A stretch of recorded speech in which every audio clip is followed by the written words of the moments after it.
Hi, everybody. Welcome to tonight's program. It's good to see everybody back. And thank you for joining. We really appreciate it. Welcome to tonight's shir with Coach Menachem Sunday. Tonight is shir 147. And again, I always thank everybody for coming every week. Every week, the program is bigger and bigger. It gets around the world. People talk about it. And we thank all the people that posted on their WhatsApp statuses, email to friends, let people know about it, talk about it. And we grow this program to help people as a Sichas Chaverim to talk about many important issues. And Hashem should continue growing. And we have a lot of exciting programs coming up. I'm going to get into that soon. And again, if anybody wants to join, gets the flyers every Sunday, just WhatsApp me at 848-525-0066. Again, that's 848-525-0066. Or you can go to menachembernfeld.com and sign up for his weekly email flyers with the speakers, upcoming, and all the Coach Menachem hack. So go there to get all the information, menachembernfeld.com. All the people that are watching the replay on YouTube, you can click on the like button for the share, click on the subscribe button. So every week when Menachem uploads the share on the thing, you get notified and you can watch everything. And as you know, it's on all the platforms on Spotify and Apple and Kol Lashon and probably 50 other places. So you could definitely, in any podcast, you should see it. I just got 24/6. I see it's on there also. So it's all over the place. So please join. I also want to thank our advertising sponsors for promoting us, the Lakewood Scoop here on Lakewood, Ellie and Ariel from 5 Town Central, and a special thank you to Chayla Kaufman from JCN, Jewish Content Network, for always promoting us on the digital platforms, and also on matzav.com. Coach Menachem shows collaborating with OKclarity to bring greater health and wellness to the Jewish community. OKclarity, you find the online platform for mental health support in the Jewish community. Find the best therapists, coach, nutritionists, and engage in forums and stay inspired. You can at least find Coach Menachem over there. And you can WhatsApp them at 917-426-1495. Again, that's 917-426-1495 and save their number. And you'll see all their amazing status stuff they have, a lot of very interesting therapeutic stuff. Anybody who's here the first time, every Sunday night at 9:30 p.m. on the Zoom ID, 3.5 years, almost 4 years we're going on. Get with the program, join, be part of it. And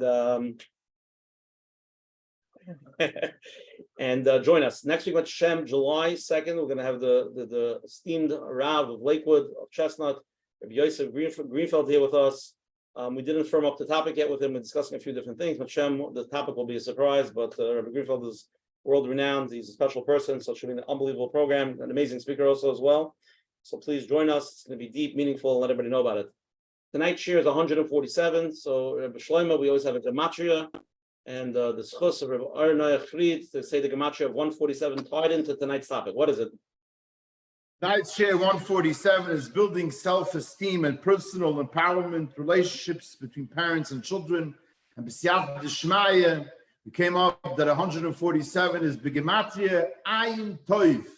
Ayin toiv doesn't only mean looking positive at somebody else. It means looking positive at yourself and realizing your own koiches, your own strengths. Everybody has ma'alos chesronos. If everybody will realize the positivity and the good things they could do, it will definitely enhance their self-esteem and their relationships with their children and with other people. Now, while I'm speaking, I just thought that 147 is the years that we know that Yaakov Avinu lived, 147 years. Titan emes Yaakov. There's a lot of truth to what I'm saying, and we're going to hear a lot of truth tonight, Emet Hashem, to reach our expectations of Emet Hashem. Siyat D'Shmai. Yes, very nice. Okay, we're going to start first with our host, Coach Menachem Sunday. He's going to let us know what we're talking about tonight, overlay of what the topic is, what are we trying to accomplish. Coach Menachem. Shkoyach about Noach for the Gematria. I want to welcome everyone to another podcast, another shir. Let's Get Real with Coach Menachem. Baruch Hashem, with a lot of Siyata D'Shmaya. We're up to 147. Hashem should give us koyach to continue. And we have this chus to have with us tonight, Reb Shlomo Bukshpan. I've heard not too much, but a little bit that I heard. It's Devarim Oimdim B'Rum Shalom. The topic of self-esteem is actually a topic that I love. Talking about self-esteem, self-esteem plays a big role in most of our lives, or every day, everything that we do, the way we think, the way we look at ourselves, the way we look at the world around us, and the decisions that we make. And not always are we aware of how connected it is, the way our self-esteem to what we do. people might think, this is who I am. Sometimes we make shulam at the matzav. We just accept ourselves. This is who I am, and if this is what Hashem wants, then this is where I'll be, and this is what I'll do. But really, it comes from a deep down feeling of a lack of self-esteem. And if you speak to the right person, if you speak to a professional, somebody could help you figure out where did you pick that up from? The beliefs that we pick up, the way we think about ourselves and the world, where do we pick it up? And usually, like we discussed many times on this program, these concepts, ideas that we pick up about ourselves can come from a very young age. It can come from 4, 5, 6, and not always are we aware. It could be a parent, a sibling, a teacher, somebody in shul, or somebody on the streets. And we're too young to understand that it has nothing to do with us. It's that person is going through a hard day. Maybe that teacher had a hard day and let it out on the child. Or maybe a parent who wasn't feeling well or went through a hard kufa, a hard situation in life, and then they scream at the child. And we're too young, and we take it in. We just soak it in like a sponge. And then many years later, we make certain decisions in life and certain beliefs that we have about ourselves, and we believe it's real.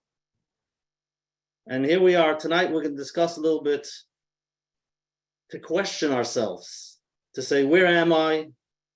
Maybe not. Maybe I could do that. Something that I want to do, maybe I am capable. Maybe I could go there. Maybe I could, the limit is endless. Why am I the way I think I am now? Is it really who I am, or I picked it up from a young age? So it is an important topic, especially for us adults, and then to give it over to our kids. How to give over self-esteem, whether you're a teacher or parent, and especially important if we don't have it ourselves. Usually we tend to give it over the wrong way to our kids. So the step number one, like we always say, is the awareness, just to be aware. Where am I? Why am I doing what I'm doing? What do I really feel deep down about myself? And what decisions am I making because of that? Once we have the awareness, we can go to step number 2. What can we do about it?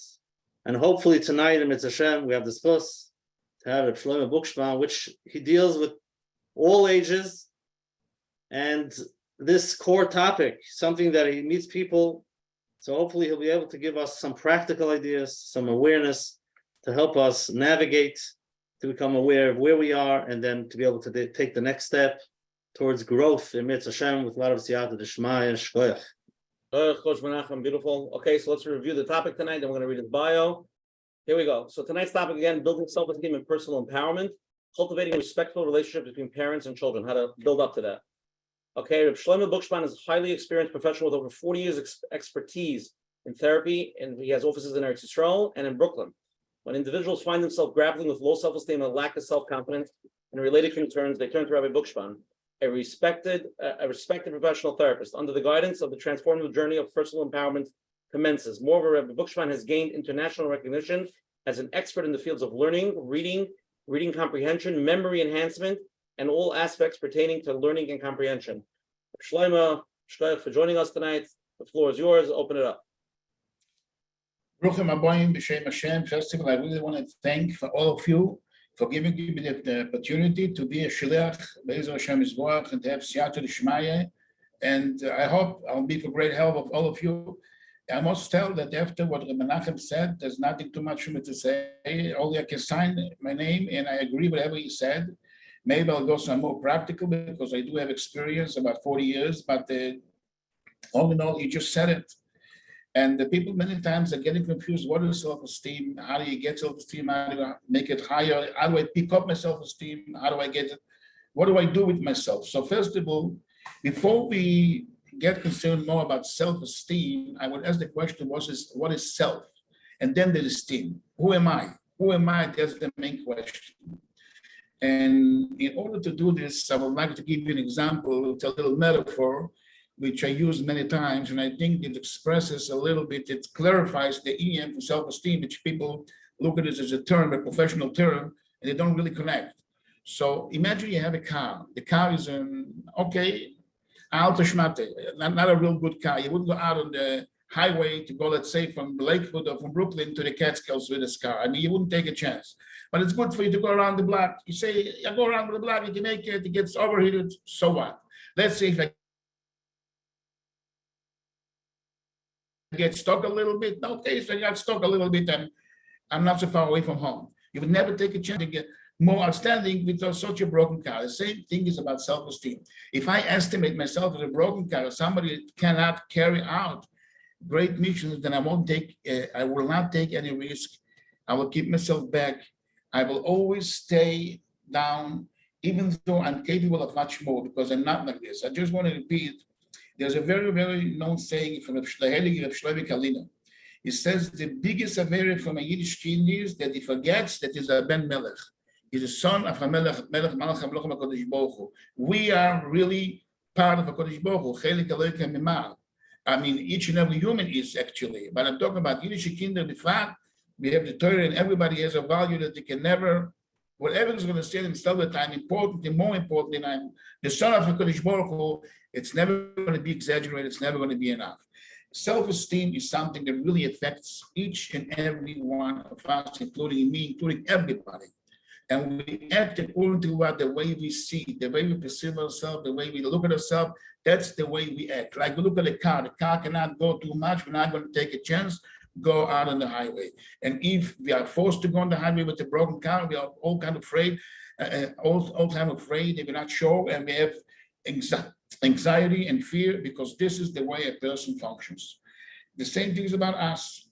Now, the topic tonight is really how can we as parents and rabbis contribute to our kids and make sure that they grow up healthy and have a good relationship with them in the relationship, through the relationship, to bring them to a very high self-esteem. So mainly, I would like to right now, as a beginning, a little bit represent myself, even though you said about me, but I'm wearing two hats that I'm doing for the last 40 years. One, as a therapist, certified therapist, many, many years with all kinds of ages. And also, I have a lot of experience in promoting learning, which means kids who can read, they can memorize, but they don't feel like Rav Gimor belongs to them, and so on and so forth, which I see it very much connected. I would say like this, you really, really find a child that has reading problems, learning problems, that doesn't have some kind of issue, or big issue with his self-esteem, because he always feels down. He sits in the class among 30, 40 kids. Everybody knows how to read and learn. And he's always the kid who doesn't know, he falls down. So automatically he suffers from low self-esteem. So that's how we have to find out ways more for those kids, because once they get it, and this is where I force myself, so to speak, and I coach myself to learn both topics, to engross in both things, also in therapy and also in promoting learning, because I see a very big connection in these two fields. Now, it doesn't mean that whoever suffers from low self-esteem also suffers automatically from learning disabilities. No, but the contrary, but the opposite, yes. Whoever suffers from learning disabilities usually has also issues with emotions. And I would say that a lot of kids who are not going the way we wish for them to go, and the Chas v'Sholem lead the way all the way to Shlish, Lemechzo, are kids who suffer from learning disabilities, so learning and functioning, not always for sure, but I'm talking in a general manner. This is one of the main causes that really causes a person not to fulfill, not to live the right life. Actually, when a person lives with a low self-esteem, he doesn't really live. He's not alive. I mean, he goes and functions, he eats, dreams, but it's not alive. The quality of his life is not a real quality of life, and he can do much, much, much better if he would have a higher self-esteem. And this is a very, very vital question, not only for our kids, only for us. And I think today's topic, if we could, Be'ezer Hashem Yisborach, I'm going to be able to give over the message, is not only how do we help our kids as parents and rabbis, but also for ourselves. How can I pick up my own self-esteem?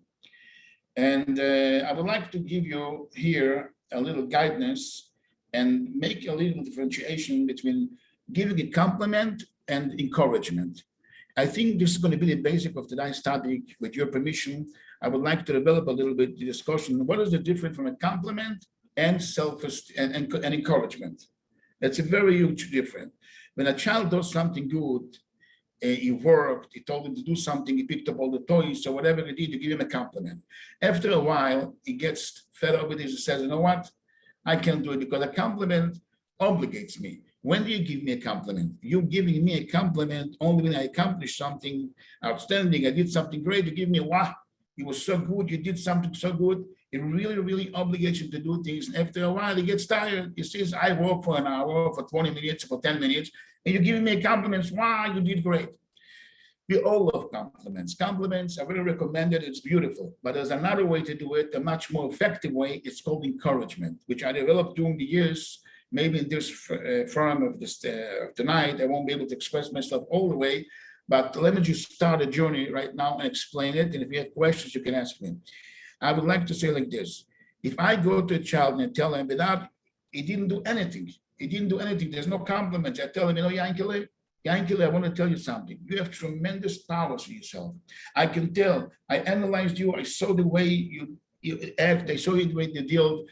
I can see that you're mamish. You have koiches in yourself. You have powers. With the time, you're going to surprise us all. This is without asking for any effort. It doesn't really have to toil and to put in a lot of effort to serve the compliment. And everybody likes to hear it. Now, you prove it to them again and again. You tell them you have koiches. Now, what means koiches? Koiches means powers. When I implant in this child the belief, again and again I do it, especially when he's a child and he looks at us, appearance, as the higher authority, we tell him what to do, he accepts it without questioning. I have powers. I'm a strong person. I hear it so many times from grown-up people. They come to me for therapy and they said, you know what, with all my trouble, I know I'm a strong man. I'm going to make it. Okay, I have trouble right now. How do you know you're going to make it? Because my dad always told me that I have tremendous powers in myself. And one day it's going to be shown up. I'm going to prove it. I don't know when it's going to happen right now with blockages, but I have the koiches. I know I have the koiches. And the contrary, we give compliments specific deeds. You put away the toys, you watch you were a good babysitter, or you learned your shmak, everything is fine. We love compliments. It also builds up. But it's not as good as encouragement words without him doing anything. And this is going to answer a lot of questions, I think, that people may ask. I don't have so many things to give him compliments for. I mean, he doesn't perform. I don't see him doing so many things. No, he doesn't have to do nothing. You just implant in him the self-belief that you have powers. And powers is koyach. It's going to take a while. One day you're going to surprise us, and you will see that you have so much hidden powers. And this is really the way you pick up the self-esteem. You implant in him, but it's still little time after time after time, again and again, that he is a powerful person. And you prove it to him. I just want to give one indication, and then I'm going to conclude my akdama, so to speak. But let's say that a child did something. He put away all the toys, he did it. So you're giving him a compliment. While you give him a compliment, please don't just say, wow, you did something great, such a mitzvah. Of course, this is beautiful. But tell him, Moishele, what you did right now, I see a big potential. He looks at your potential. What is it? Power. You have koiches. What do you mean? How does it come in? Because if you could put away everything in the right place and you did it the right way, it shows, it really indicates that you have in you a way of looking at things, a way of organizing things. You have koiches, you have tremendous koiches. Now, when I say koiches, what does it mean? Let's look at the pen, for example. I look at the pen. The pen has tremendous power. I can write with it checks, I can draw with it, I can do whatever you want, I can write a nice letter, I can coach people with the ink that the pen contains. This is power. If I have a power, it's not only in regard to something specifically, I picked up the doors, I need something. I take that little action the child did, and I go around it and I analyze with him which powers he has. Now imagine a parent doing this. And with the time it becomes habitual, it becomes more and more familiar how to do it. This is one of the best way also, by the way, to create communication between us and our kids, and also our co-workers at the job, and also amongst spouses, and also about adult to see, wow, you have powers, you're a strong person, you could really surprise us one day, you're going to make it. You're an unstoppable person. Wow, you have so much passion. You're so great. Not only that thing that you did as a compliment, but from whatever you did, I can learn that you have koiches, and the same koiches, you can use the ink of the pen, you can use the powers in your brain and whatever you have to keep you going the entire life. And this is how we build up self-belief and without limits. And this is self-esteem. By the way, I just want to indicate something. Self-esteem, don't get miyuish what I'm going to say at the beginning, because I'm going to have to explain myself. You can never pick up your self-esteem. Never. You can never pick up your self-confidence. Never. Don't get discouraged. I want to explain what I mean. Self-esteem and self-confidence and so on is an outcome. All you can do is pick up your performance. You can control your self-control. You can control your action. When you do one thing right, the next thing right, and keep on doing things the right way, then your self-esteem goes up. Self-esteem is not something you pick it up and you put it lower. You can't do it. It's not in your control. What you can do is your action, the way you think, the way you control yourself, the way you conduct yourself as you go on in life, and your self-esteem comes up. When you pay attention to your powers that you have, your qualities that you have, all of a sudden, your self-esteem comes up. It happens by itself. You don't, like you put on the air conditioner, you cannot kill off the place to make it cool. You can't make it cool. You just have to push the button and the air conditioner gives out the air and it becomes cool. Or you just shut it off and it becomes hot. You don't make the heat, you don't make the cold. It happens, it's an outcome. Self-esteem and self-control is an outcome. The sense I am is an outcome of what I perform. It's according to the way you look at things. Now, it is true that many people do great, they perform great, and still they have a low self-esteem. Why? Because they don't realize, like Reb Menachem said before, they don't have the good eyes, and the gematria is ein toiv. They don't look at themselves the right way to really realize which powers I have. And this is where our job as parents and rabbis and adults come in to show the child should know it's not only you put away the toys nicely, or you have a good babysitter, we went to the grocery, picked up nicely stuff. No, this itself is a beautiful action and you get a compliment for sure. But you can learn from it which koyches you have. You have a koyach of responsibility. You have a koyach of taking care of things. You have a koyach of calculating nice, of organizing nice things. It shows powers that you have in these kind of words that if we prove it with facts. Here, look what you did. This really makes him believe in himself and his powers, and disconnecting for the specific thing that he did. I use that opportunity, whatever he did, to build up the powers. And this is how the self-esteem goes up, which means we can pick up the self-esteem, we can prove it to him that he has powers, and he looks at himself in a good way. And this is how the self-esteem goes up by itself. Now, I want to just say one more thing. Self-control equals self-esteem. All I can do is control my action, control myself through the believing that I have, through the good eye that I have of myself. And the self-esteem is an outcome. Self-confidence is an outcome on the way I believe and the way I think and the action I do, the way I conduct myself, the way I perform things. This is my introduction, and now I'm ready to take from the questions. If you have any questions, and B'siyata D'Shmaya to be the great help for you, I hope so. Shlome, okay. Again, thanks for the opening. We're going to get into a lot of questions. We have a lot of questions here. Let's start off first with the poll. Okay, I'm going to start a poll. It's a 4-question poll. It's a little, here we go. Okay, these are the 4 questions. Everybody answer to the best of your knowledge. First question, how do you believe is the most effective approach to parenting and educating your child? 3 options, either instruct them directly, telling them what to do. Option B, act as their guide and ally, offering supporting guidance. Option 3, avoid giving them explicit instructions and instead let them observe and emulate your actions. So those are 3 options, either instruct them directly, guide, be their ally, or let them just do whatever they want and let them observe your actions. Second question, what strategies can you employ to promote your child's acceptance of your instructions and guidance? What can you do to help them that they should listen to what you say? So 3 options. Offer incentives or rewards such as prizes for following your instructions. Option B, force a positive or nurturing relationship with your child built on trust and open communication. Option 3, take the time to explain the reasoning or rationale behind your instructions, helping them understand why you're telling them what to do. Third question. Which strategies can help better communication between parents and children? Now, this could be also for like adult parents and children, but it's a very good question, actually. A strategy that can help better communication and relationships. A, active listening and validating feelings.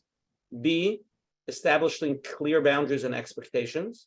C, modeling respectful behavior and conflict resolution. Or D, allowing open and honest expression of opinions. Last question. It's a lot of questions there, Shlome. We'll give everybody time to answer. What are some key factors that can positively influence a child's sense of personal empowerment? What can you do to make them feel good inside? A, encouraging independence and decision-making skills. B, providing opportunities for personal growth and skill development. Option C, celebrating achievements and acknowledging strengths. I think Reb Shlomo said that a little bit in the opening, right? Acknowledging strengths. Option D, supporting self-expression, whatever they choose. It means whatever they decide to do, you show them support for whatever they do. Those are the 4 questions. Take your time. It's a lot of deep questions over here. Answer them and then we'll review them together. Well, yeah, my wife wants to know if there's one all the above option. Okay, wait, let everybody answer, and then we're going to review it together, and then you could give your goy set every question. Let's give like 30 seconds, let them answer.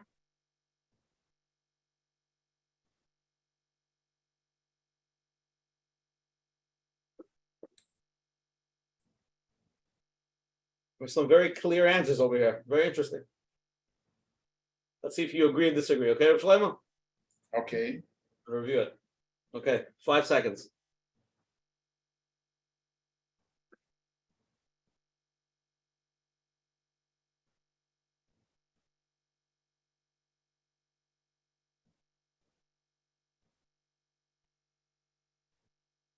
Okay, we're going to review it now. We're going to share with everybody. Okay, these are the results that everybody said. Okay, Reb Shlomo, we can go through one by one. How do you believe the most effective approach to parenting and educating your child? So only 5% of people feel instruct them directly, telling them what to do, like straight up, is the mahalach. 78% of people, most people here said act as their guide and ally, offering support and guidance. And 16% say avoid giving them explicit instructions. Instead, let them observe and emulate your actions. Any comment on this first poll? You asking me? Yeah, I'm asking you your opinion.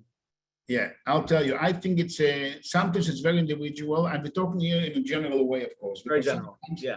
Sometimes it's not the same way, but I definitely think one of the basic things is the child to understand the head of the father, which means I would play a role with the kid and ask him, let's say you are a father and you want your child to do A, B, C. Can you please tell me why? Why would I want you to do so-and-so? Which means to get him to understand my mind, not to commend them and tell them you should do it, you have to do it because I'm big and you're small, I'm smart and you're stupid, you're little and I'm big because I'm powerful. No. Which means let them understand the way I think. Why do I think this is right? Why do I think this is wrong? If the child connects to you in such a way, you have much more influence. You really can bring him to understand. It doesn't mean it's always easy.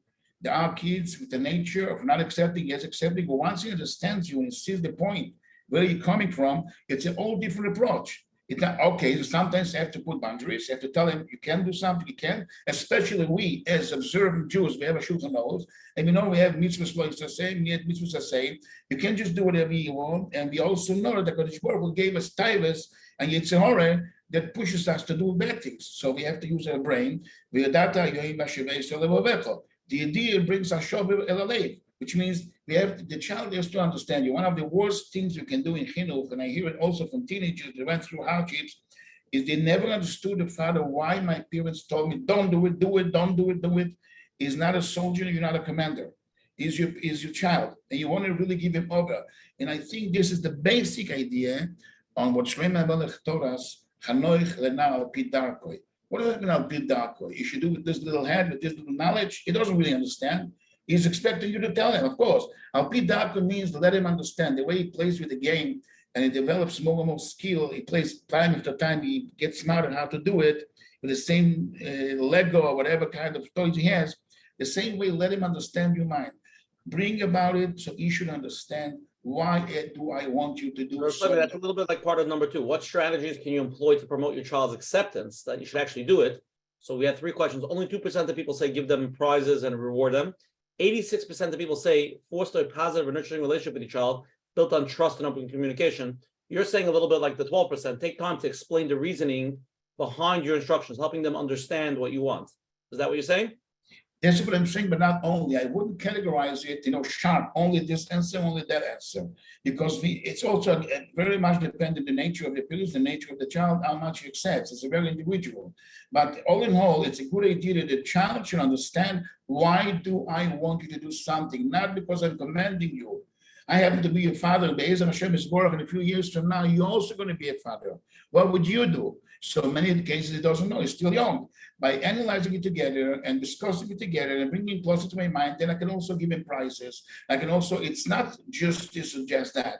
I mean, you can combine it together. And besides, I would also want a child to understand, why do I give you a price? Why do I have to give you, if this is the right thing to do it. Who says I have to give you a price? A price is an acknowledgement that you understand and you're doing it. I want to reward you. We all know that we work for Parnasa. Parnasa is also a prize. The Kodesh Baruch gives us. If you toil, you do something, then you deserve it because I love you, because I show my love, my gratitude towards you. And this is a good idea, not because you're doing it for the prize. The prize is just an acknowledgement of your good understanding. If you're cooperative mood and you're doing it the right way, this is why I'm giving you a prize. So I think it has to be all combined together. I wouldn't go so sharp, each and every one, only this way, only that way. A good chef knows how to make a cake from a few things, how to combine it together, it comes out a delicious cake. If he's going to put only flour, okay, you can throw it on yourself and become purent, you can become white, to dress up yourself. You need always to, and why is there so many kind of cakes? Because sometimes I'm in the middle of this cake, of that cake, it's very hard. I don't think it's the right way to go in a sharp way, only this way. We have to know how to go, we have to know how to communicate with them and how to be flexible also with our approach. But it starts, you have to know, and then you bring it to your heart. If the child doesn't understand you, it will really make a gap between you and him, and this is the worst thing.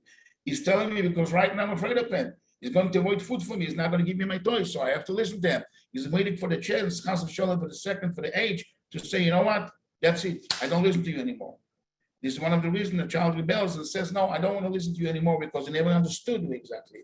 Even though you tell him, I love you, I do it out of your love, but you didn't explain it, what's in your mind. Why am I doing this? And I want to just tell you something. Many times I did it by guiding parents also. They went through with the child of all kinds of things that might come up in life. They might come up in life, and the parents might say so. What do you say? I collect what idea. What would influence another child? Not about you, a different child. What is the right way to do it? And just discuss the matter with him. He has to understand my mind. Why am I doing it? And also, I don't think it's an able that the parents can say, I might make a mistake. I want to hear your opinion. What is your advice? What would you say? I don't think it's an able. We don't have to play the game as we are superhuman beings. I'm your father, and you know me also with my pajamas, not only when I dress nice. I mean, I'm your father, we're parents together, and we're family, and I want to know exactly, you tell me what do you think is the right thing to do. It's not always easy. We have to learn how to cope with our yitzhahara, with our time, with our temper. It depends also, I said, individually, each and every one is different, and the situation is different, and the way we got brought up, we were educated is also different. Everything plays a role here. So all in all, we have to have a whole toolbox to know how to go about it, not always use the same tool. Let's go to the next question. Very interesting question. Which strategies can help better communication and relationship between parents and children in general? So 57% of people say active listening and validating feelings. That's like the side between better communication relationship. 9% say establishing clear boundaries. 19% say modeling respectful behavior and conflict resolution. And 15% allowing open and honest expressions of opinions. Shlome, what do you think? Like, I'm talking about not only just children, but even as they grow into adults, it's a big topic. There's a very, very big lack in communication between parents and children. As they get older, it gets more complicated. From all your years' experience, what do you feel is one of the better ways people could have a better, relationship in general? Yeah, I think also here is what Chazal say, everybody thinks different. The kids also, they accept different and they judge you different, and you also think different. That's why it's very hard to be narrow-minded and say only do this and do that. We have to live a more broad spectrum of ideas and how to do it. But definitely to listen to a child is one of the most important things to do, to listen to them, and not only listen. By the way, I want to tell you, I keep on guiding parents a lot about this topic.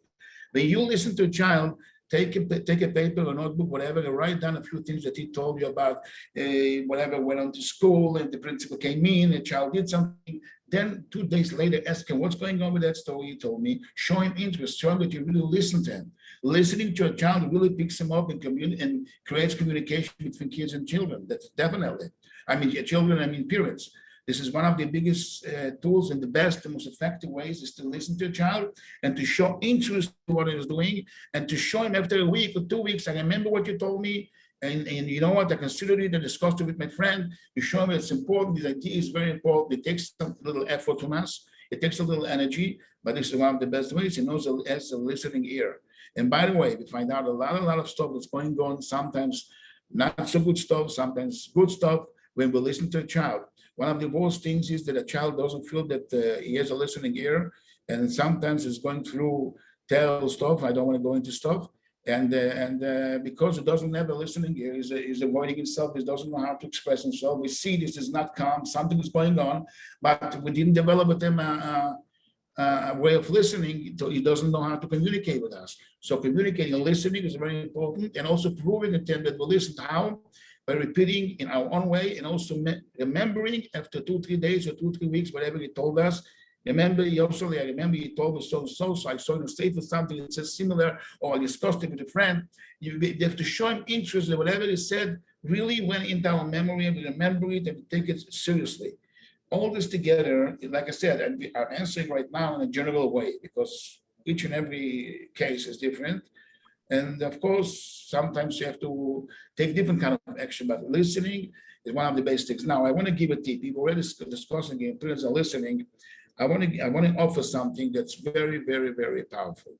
You know, we hire tutors many times, so they should learn with our kids the stuff they're learning in yeshiva, in cheder. They have to know the Mishnah, the Chumash, the Gemara, whatever it is, mathematics, whatever it is. I'm a big fan, a big chassid, and I've proven it so many times, to taking a man, a tutor, or the oldest boy, or whatever it is, tell him a story, tell the children a story. It gives them words, gives them vocabulary, it gives them ideas, and then he has to come to the parents in Shabbos, the Shabbos table, whatever it is, and repeat the story. This is one of the ways you can listen to him, because not every child can express whatever goes on in his personal life. But when he has to tell you a story that you heard for the Vilna Goyen, the Chafetz Chaim, the Baal Shem Tov, it gives you over a story that you heard. You're developing his power of speech, and you are listening, and you will go like, wow, beautiful story, you said it so nice. You can give him the prize, you can praise him. You have such big powers in you. You know how to express yourself, you have a good memory, you're giving over so nicely. It's one of the nicest ways. And I want to tell you, I have many stories. I'm dealing with this for 40 years, so of course I can go on and tell you stories till the morning, but let me just, one story I must tell you. They came in, the parents, they told me they have no communication with the kids, nothing. What's going on? Okay, we're eating the fish, the challah, Shabbos dish, and we go. Everything is technically, everything is fine, everything is great, but I don't communicate. The children told them in the parents, how do we break this? How do we break this wall? I told him, hire somebody, you hire him to learning, to hire somebody if you can do it, or you have an older child or whatever it is, to tell him a story. Not a vote, not a machlokes, not a tosfos, not something deep. Tell him a story that happened to Chafetz Chaim about Midas Toivos Yil Shamayim, a story about Rabbi Akiva, about Choynei Me'adol, any story you want. Today, Baruch Hashem, HaKadosh Baruch Hu granted us with so many nice books that speaks about Midas Toivos, the Cheretz, and whatever you want. You go into a bookstore, a Jewish bookstore, you have so many stories to take from.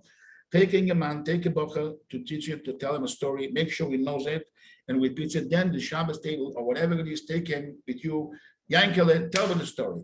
And it's usually, even a child that doesn't know how to express himself well, it's not about his own feelings, it's a story, the way he repeats it, and you're listening to him, you're creating communication because he likes to be listened to. And especially a child that does not know this stuff so good from yeshiva, he does not know so good this stuff from cheder, whatever you learn, he needs it also. He wants to listen and hear. What is it going to tell you? He's going to sing a song? What is it going to say? That he did to me, he beat me up, and I beat him back, and the Menal came.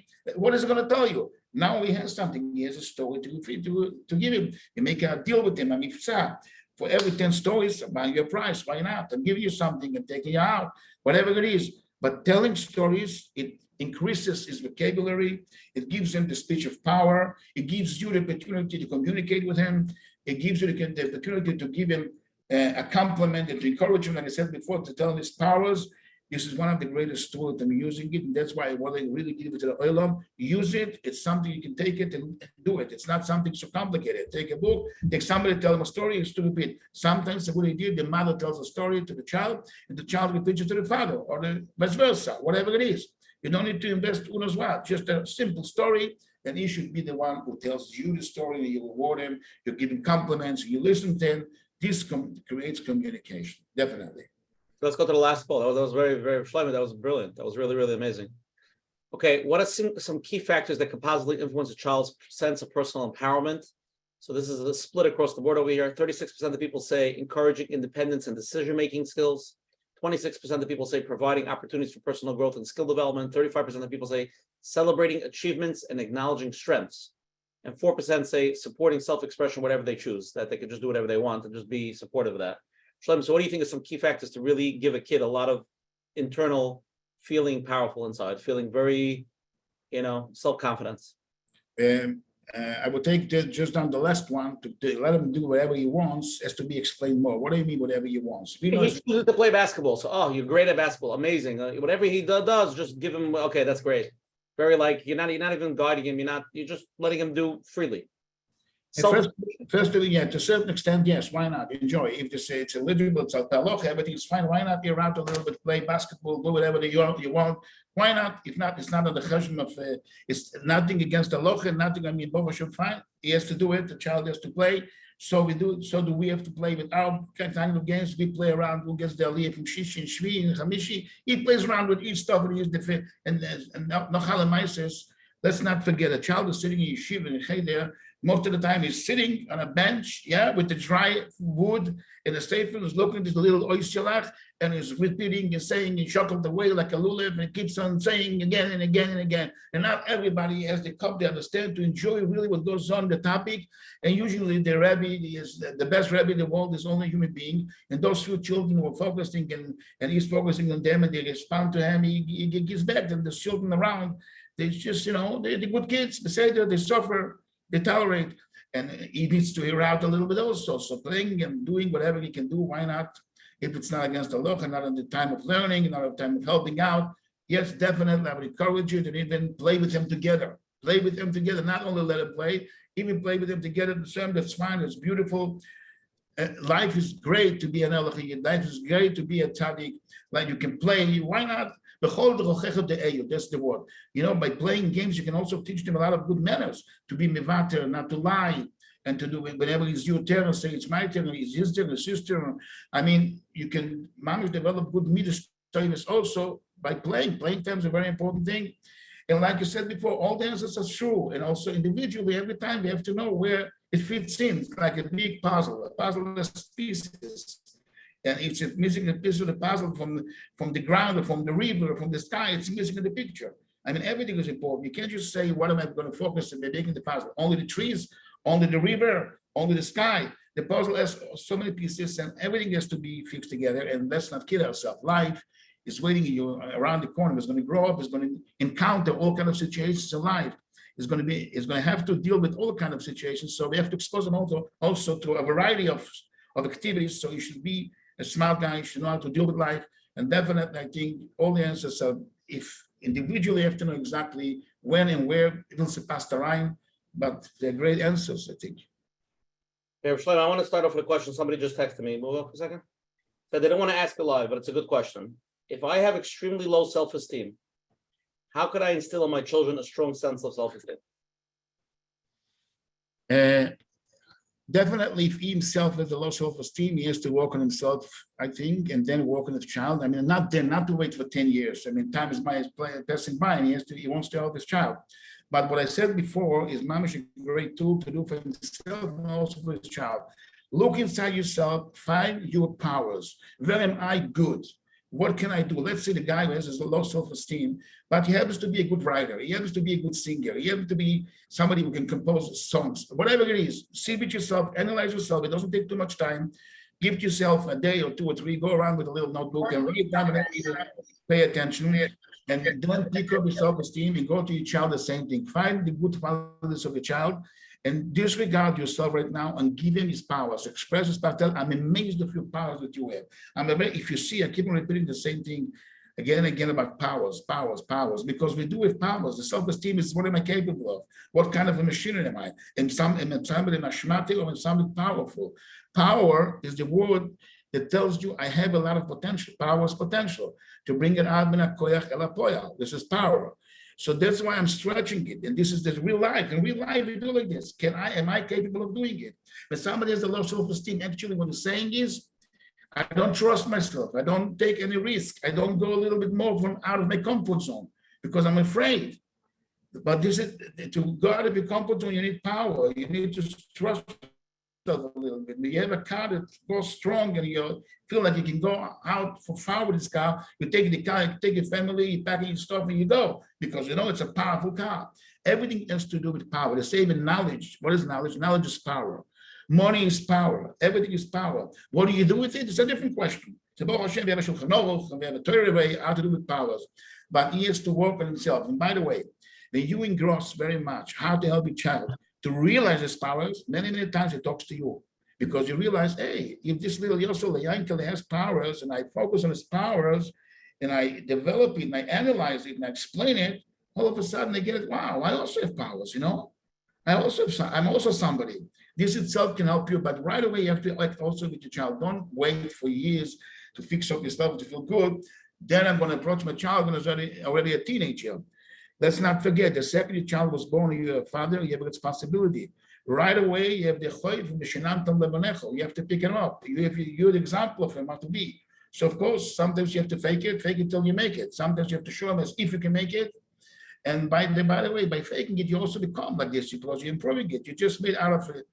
You made believe, and it happens. And Baruch Hashem, you did nice stuff. So you also pick up yourself, but of course, the first thing should be you should work on yourself and on your child both together because you can't really wait till sometimes for yourself to do therapy. You have to go, it takes a while. But meanwhile, invest in your child. And of course, it's always good to get some professional advice to know how to go about each time individually because it differs social problems and the environment, whatever goes on between parents. I mean, it's in general talking to focus on the powers. That's my magic word. I keep on saying it again and again. Reb Shlomo, I've met people that when you ask them what's their powers, what are their koifas, they can't come up with even one. They can't even come up with one of them. And it's very interesting. It's been, I've been in a group. We've been working on it. And the option that they gave over there is ask your friend, ask somebody that knows you to write a list about you. So even when somebody else writes it about you, you get back that list right away. Your mind says, thank you. He wants to make me feel good. So he pushes away everything that person wrote. It's not me. And sometimes there's perfectionism over there or low self-esteem. I could sing. What are you talking about? I can't sing. I sing a little here, a little bit there, but I can't sing because there's so many better singers and there's so much more that I have to learn. So I can't sing.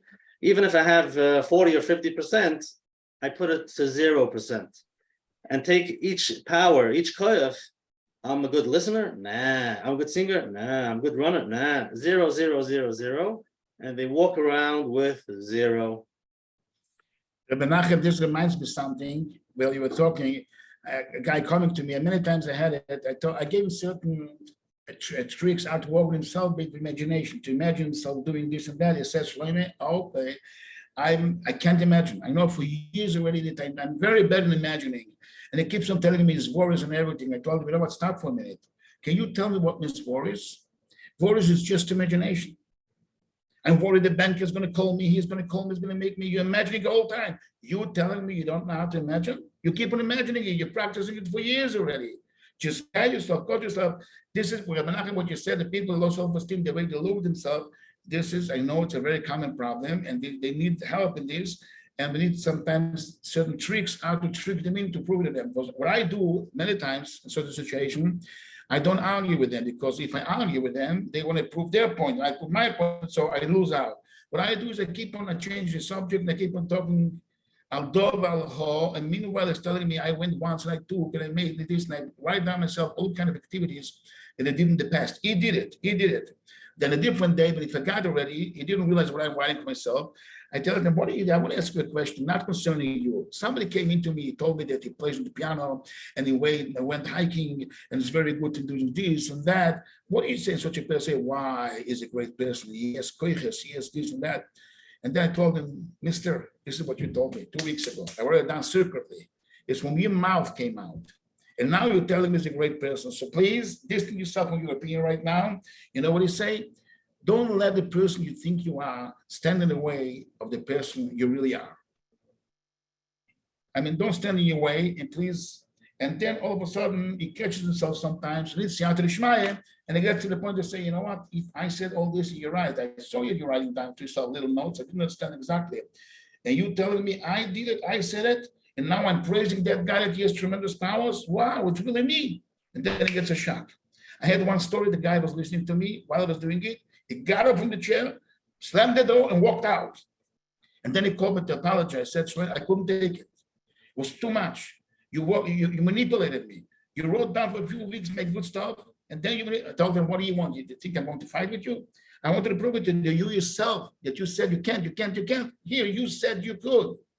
When you detach yourself, okay, usually this comes from real low self-esteem. Usually such cases that comes, a child is really going through hard stuff, not regular stuff, humiliations and different kind of fiducian on him, usually that is mamish low, and is not allowing himself to pick himself up because it feels like I don't belong there. I deserve punishment. I deserve to be low. I deserve to be not to have a good life. I don't deserve to live a happy life. And this is okay, like I told you, it's very individual, it's not so simple.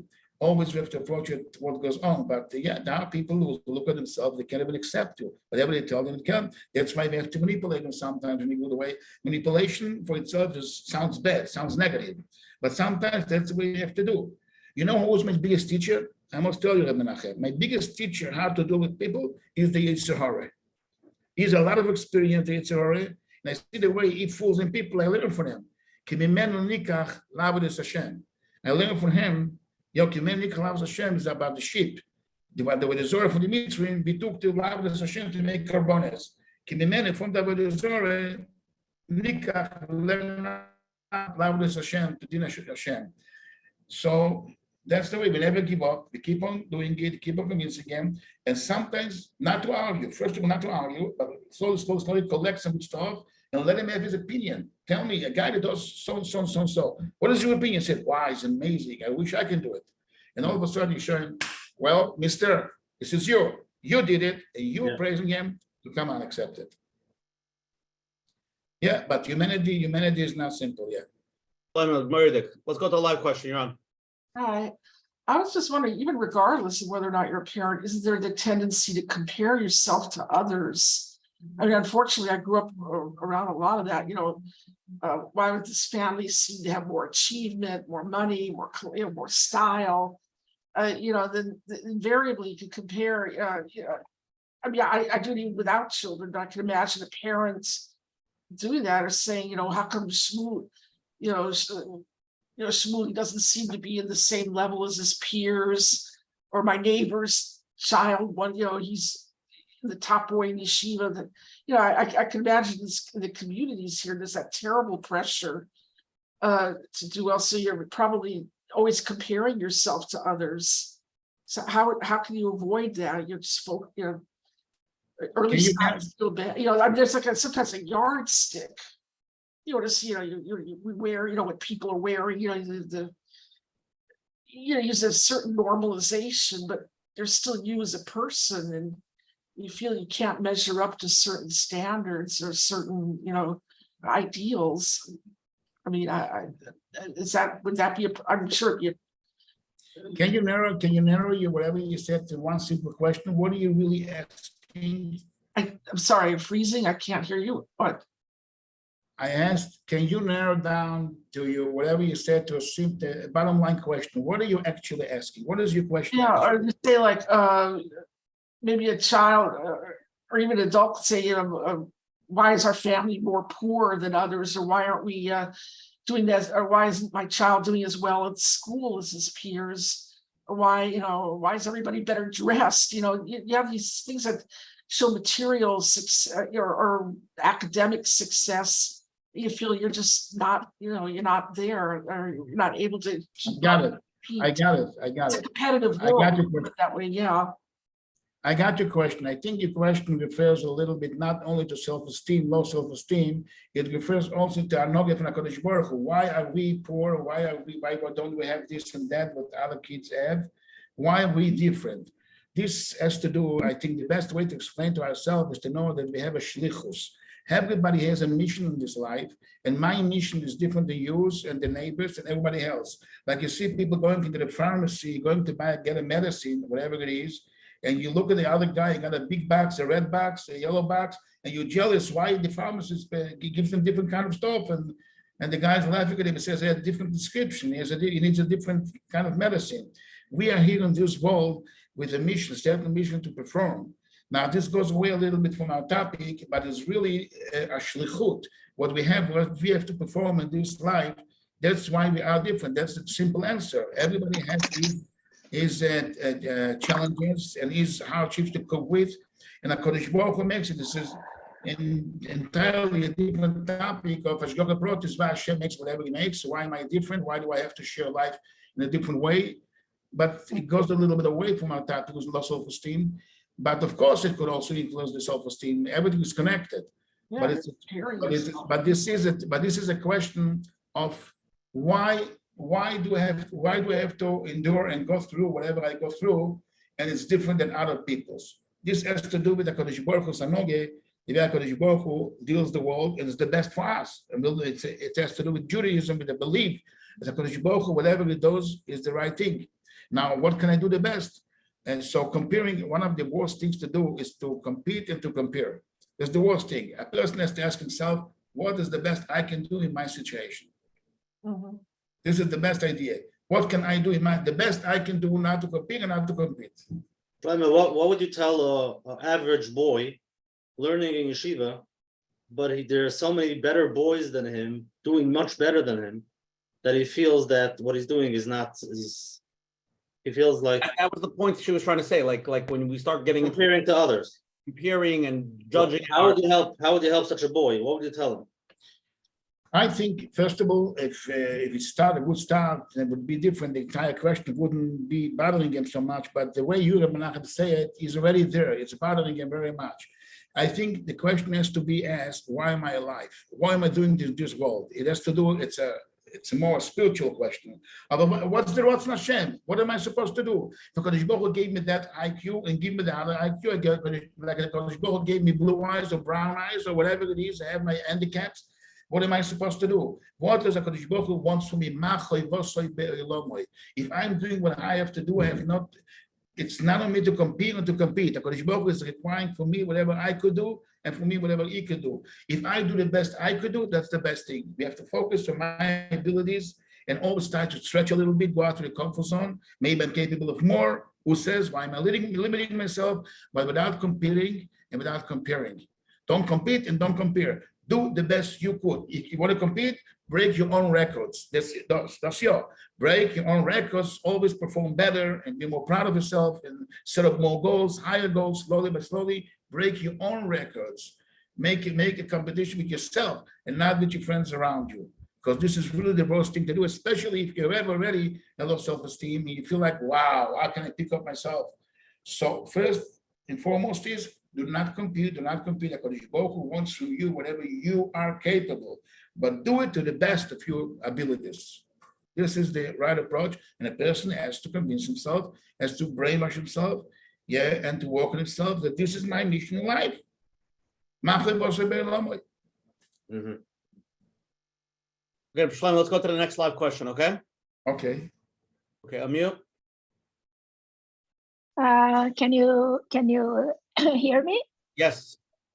Okay, so my question is like this. I find that the idea of, I would like maybe to understand better what does the Rebbe mean by stressing for the child his powers, because I have seen in adults where the parents stressed how they were so smart or so beautiful or so whatever, that their sense of self became dependent on this quality. Like this is what their whole self and self-esteem was built around only that quality. And this is what they look for in order to get attention from their parents. Okay, I think the answer should be like this. When I say to stretch the powers to prove it to them, is to show them how much they're capable of, but not in a way that the powers should be the thing that this takes them over all the life, and they're going to do always to catch up to whatever they're capable to, which is for itself a good thing. But in everything, I understand the question. You can sometimes exaggerate. Let's say if somebody came to the point that he sees that was very musical, he might sacrifice his whole life in music and on the account of having a normal family and giving more attention to more stuff because he has the power of music. So then he wants to develop it more and more, and he's engrossing in it, and it doesn't do much more in life, only music, because he got attached to his powers, so to speak. Understand? Yeah. But we have to understand how to stretch it, not to make it function the right way, of course. It's very individually in each and every child, and sometimes we give him a sense of pride, too much pride, and make him abal gava. You're right about this. So the power of being modest is also a power. You have to put in such a good kind, you're such a good person, you have good midos. The midos, when I say you have a good mido, you know why it's called a mido? A mido is a measurement. It can be 20, it can be 30, it can be 40, it can be 100. A mido is a power. You can increase it. So of course we have to work in good midos. And altogether, we can never narrow it down and just to stretch its powers and powers and powers. That for sure it could sometimes one also. I mean, too much sugar is not good, too much salt is not good, too much onion in the chocolate is not good, and too much whatever it is. Everything has to be in the right amount, and we have to see always how our child grows up. If he becomes too much arrogant and so much of a big shot of himself, that's the worst thing to do, of course. Then he's destroying himself. I didn't mean that. I mean to say that to show him that he's capable of doing and coping with life's difficulties, because life will wait him in the corner. It's going to have to be, it will be challenged because life is challenging. He needs the strength. We're talking about a topic to pick up his self-esteem. And this is the point. But of course, the midas, whatever he has to do. I hope I understand your question. And I hope I gave you the right answer. I hope so. I think we could stay there for a minute. We talk about unconditional love. To love the person, the child, unconditionally. So even without powers, I love you because of you, not because of your powers. Definitely, yes. The question is only how to do that fine line. They shouldn't think I love you because you know how to play the piano. No. I encourage you on your powers. It doesn't mean I love you only because of your powers. No. We have to always know how to stretch, that's for sure. And a father does have to give unconditional love, and that's why a father is posel le'edus. It's posel le'edus. He loves him unconditionally, whatever he is. He's my son, he's my child. HaKadosh Baruch Hu does the same. He requires from us, but he loves us unconditionally. But I didn't mean just to stretch his powers, that's the only way. No. We have to acquire from him also what to do, and you have to perform in the right way. I still love you unconditionally. Whatever you're going to do, I'll never stop loving you. That's for sure. But because I love you, I want you to be the best. Mm-hmm. Okay, Shlome, let's go to the next question, okay? Okay. Hold on one second. I'm sorry. Unmute again. Yeah. Yeah, hi. Thank you so much. I'm very interesting. I think you're starting to answer my question. I'm really having trouble with that fine line between making somebody into a balgaiva. I guess I grew up in the age where you didn't get all those compliments and told what your powers are. Hopefully we felt the unconditional love, but anyway, I just feel like if you keep telling a child all these things, you are running that risk of having them be a balgaiva, because you're always telling, and then you're not making them resilient. You need to build some kind of resilience into kids. Like, not everything's always going to be great. Sometimes you're going to have to learn from mistakes. Things come up.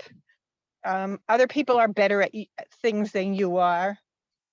How do you address that really in a very practical sense? Yeah, let me ask you a question. When we say powers, to do chesed isn't the power. To be a anov, not a bagayvi, isn't the power. To go on the way of the Chofetz Chaim, to go on the way of the Vilna Gaon, to go the way of the Tzaddikim, to sacrifice yourself for Jewry, for Yiddish kinder, to do chesed, isn't this a power of chesed, of Abbas Yisrael, of modesty? This is also powers. I didn't mean just the powers that you're capable, you can do, you can turn over the wall, you can be. This is a Goyish approach. It's not a Yiddish approach. A power means you can learn, you can daven, you can be a mevater, it gives in. This is a power. You have a koyach havitur. You're being mevater. I saw somebody did something bad to you and you kept yourself back. You didn't revenge. This is a power.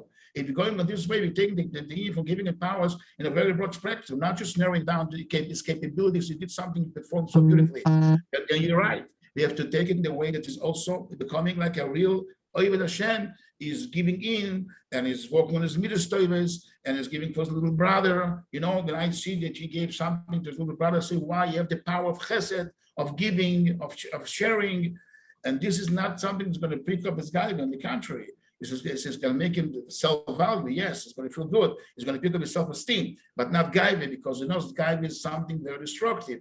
That's why all the Musas for him speak about all this stuff. And when I pick up let's say if I show him how much he has a koyach from giving, sharing, giving from himself, is this going to cause him to be able to guide it? Chas v'sholem is going to give him, teach him to give, to care for somebody, to have mercy. I see that he's crying, but when he sees that somebody is in tzar, is crying, and says, "Why you have a koyach of rachmanos? How can a child become a belgaive when I empower him and I give him the koyach of rachmanos?" I convince him that he has koyach rachmanos. He has rachmanos. He has mamish. His heart goes out for somebody else's tsar. He has a koyach of charity, of chesed.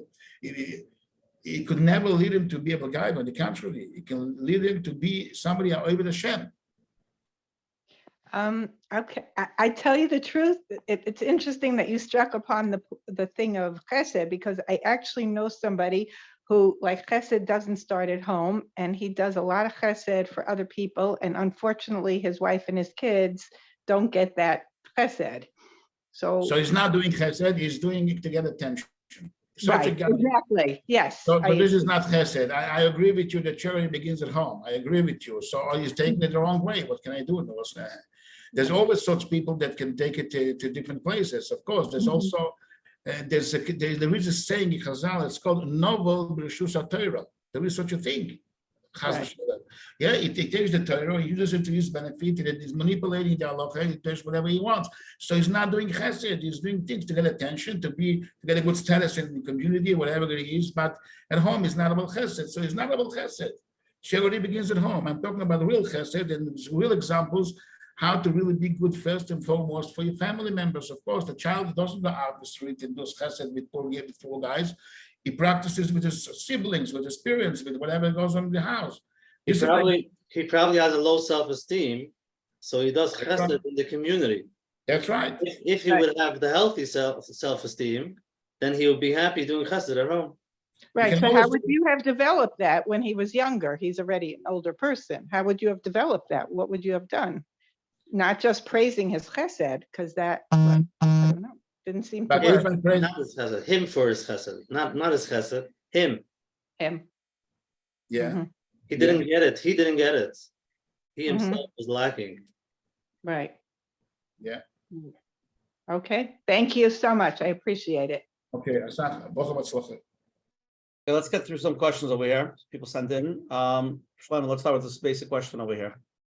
I feel like I'm constantly telling my child what to do, and it always comes across in a very negative way. As a result, I'm afraid I'm straining the relationship between us. All I want to do is be positive influence and give good chinuch and educate it to my child. What should I do differently? The general mahalach between us is just like doing, go, do, get up, go to sleep. You know what I mean? I think the best way would be, it doesn't start here. I don't believe it comes from this. When you had a good relationship and you did whatever you have to do until this point, we're telling you what to do, then things are different, because he knows exactly what to do, what not to do. He gets the sense of masecha karvucho, masecha kucho. Whatever I do makes me feel good. Whatever I don't do, he has responsibility. But you just jump in, I tell you what to do this, do that. Of course not. It's a robot. It's not human. It's not human behavior. Don't do, perform. You know, it's Of course, this is not the right way to do. If you develop a good relationship with a child, as we said before, by storytelling, by listening to him, and by whatever we said before, then you really establish something great. You tell him, Uncle, maybe it's time to make your shirei bayit. You have to do whatever you have to do, whatever you got homework, and he has to understand you. That's why one of the good things to do is to make him understand why you're doing what you're doing. We really have to take time and go through with our child and tell him what is the responsibility of a father, why we have to do certain things. What would you do if you would be a father? How would you act upon it? What is your suggestion? And get him closer to understand. That's why I stressed at the beginning, that the more we will understand why we're telling him, we don't have to commend them, never to commend them. Yes, to reward him, yes. If he didn't do it, he's not going to get a reward. On Chochmas, we have to build him up. He has to have boundaries. He has to know what to do, what not to do. But it doesn't start by commending him. If it really starts by commending him, then something is lacking from before, and this is already something that has to be fixed up. This is not for this short frame. The relationship. Yeah. He needs to forge a relationship. Yeah. And he probably won't want to listen now if you're going to explain exactly why you're telling him to do all this. Okay, now it's already, the fire was already going a fire. Now you need to call the fire. But it's you're at a point right now that you really have, looks to me, if you talk about the actual fact that this has to be taken care of professionally more to know how to go with the child, because you're starting to be rebellious a little bit and you're going against them, this could do something damage. But it shouldn't get to this point. This is what I meant to say. But if it's already there, we have to approach it differently, of course. We have to approach it differently. We have to encourage them. We have to cause a good relationship between the parents first and foremost, and then we can go from there. Yeah. Shlome, let's go to the next live question, okay? You're on. So my question is, when you say that the child has to understand what you're saying, I have little kids, and I feel like if I spend so much time explaining, they expect that explanation, and then when I want to just tell them, stop, because it's dangerous or whatever, they're like, why should I? And then already the thing hit them or whatever it is, or they hurt somebody or broke something. Like, sometimes we do need them to just listen right away and we'll talk about it later. So I've told them about like Na'asev and Ishma, like first listen to what Ima says, and then if you want to ask why, you can ask why after you've done it. Is that fair? Is that like a balance? I understand what you're asking, a very good question. The truth is that what I meant to say to explain them what we think and why we're doing is not going to be the same time we're telling them what to do. Sometimes because in a rush and we can't just explain. Of course, you're right, but we have to give time, a Shabbos table, or Moitze Shabbos, or whatever it is, go outside and explain. And a mom says to a child to do and go, and we're rushing. She has to do it right away, even if she doesn't understand. We have to discuss the matters. So when it comes to the real life, and life is life, demands you sometimes to give you a short command, then he understands you more. It takes time. After a while, he gets it that not always I can explain you. It's not always time of giving you all lecture and understanding, explain you. But we have to give separately the time. You should understand why we sometimes rushing, or why we sometimes have to go with a short notice. Just do it and explain it later. But he knows that we're waiting in the corner and we will explain it. He's starting to trust you slowly. But at the time, when you're rushing, of course, there's no chochmas. You can't play around. You don't have the time. Okay, thank you. And here's another question pretty similar. The education I received from my parents was highly authoritative, but I find myself gravitating towards the opposite approach, allowing my children to do as they please. The question is it acceptable, and what can I do to get back the balance? Because he feels he lets his kids do whatever they want, because when he grew up, his parents told him the whole time, do this, do that. So there's always the Ian from Shvil Asov that we have to do. It's a very known problem that, let's say, I heard once from a mother. She said, I give my kids all the nash in the world. Why? Because my parents never gave me nash. Now I heard from her kids, that I'm going to be married, I'm never going to give them nash of this. No, because the kids so cheap. We never evaluated, never something. We had so much nash the whole time. So every generation does the opposite, if you exaggerate. We have to know the shvil as a half, what is right and what is wrong, and detach ourselves from what we went through. Actually, when we talk about how to deal with life, we're really talking about connecting and disconnecting, connecting to whatever is right and disconnecting whatever we feel because we have traumas and we have our past. So we always have to know, let's not forget, our parents were also not professionals, and our Zaydas were not professionals. We got married, Baruch Hashem, we brought a family in this world, and doesn't mean that we know how to deal. So we did mistakes. So now I should do the opposite because my parents did A, I'm going to do B. And the next generation is going to do again A. And the next generation is going to do B. And this is crazy. So we have to know what is the right approach. And that's why you develop such a program like you have here. And you always add up small stuff and you have to listen, you have to hear, and you have to really learn, yeah. And you have to know what to do, what's the right thing to do, what's the wrong thing to do. Not because I suffered and it was too much, now I go the opposite way, all the way. So first to become aware of why am I doing what I'm doing, just because that's how I grew up. That's right. That's what I mean. You have to be aware what you're doing and if it's right or not, to scale every time what's the right thing to do. And if you need more knowledge, go and ask people, ask Mechanchim, what is the right thing to do if you don't know by yourself. But not because I feel to do just the opposite, because I was approached differently, now I'm going to do the opposite. Yeah. That's for sure. For Shlome, let's go to the next live question. You're on. Yeah, hi. So I've been working very, very hard to work on my self-esteem and to recognize my koach. And at work, when I use my koach and I've shared a success with my superiors, I'm being put down by them. In one case, I was even told that if I do it again and share, I will be fired. You know, and once or twice I was told, well, what do you want, a prize for it? So I keep, whatever I do, I continue to use my koach to get my job done. And I do have a difficult job, but I keep whatever I do very quiet, and therefore it appears as though I do nothing. So then I'm treated as though, you know, I'm just, you know, somebody that, you know, you can give her everybody else's work to do, because what is she really doing? She's doing nothing. In other words, I don't appear to do what I actually really accomplish, because I'm being bullied into keeping my my strength and my koach quiet. So you know, and it counteracts what I've tried so hard to do, which is to build my self-esteem. I think the best idea for you to stop being dependent on what they think and their approval, because sometimes this itself really makes you dependent too much, and it lowers your self-esteem because you're being dependent on what they're going to say and how they're going to approach you. So whatever you have to ask yourself, what I would do in your case, I would ask myself, what is the best way I can perform? And then every night to make a little cheshbon nefesh, did I do good, yes or not? If I did good, okay, I'm happy with myself, which means I will encourage myself and give myself a compliment, not to wait for them, not to be dependent on what they're going to say. I don't know exactly the nature of where you work. Maybe there's competition. Maybe there are people who are jealous, and maybe you put it down. I don't know exactly what goes on. It sounds a very individual case where they don't let you express yourself and show off.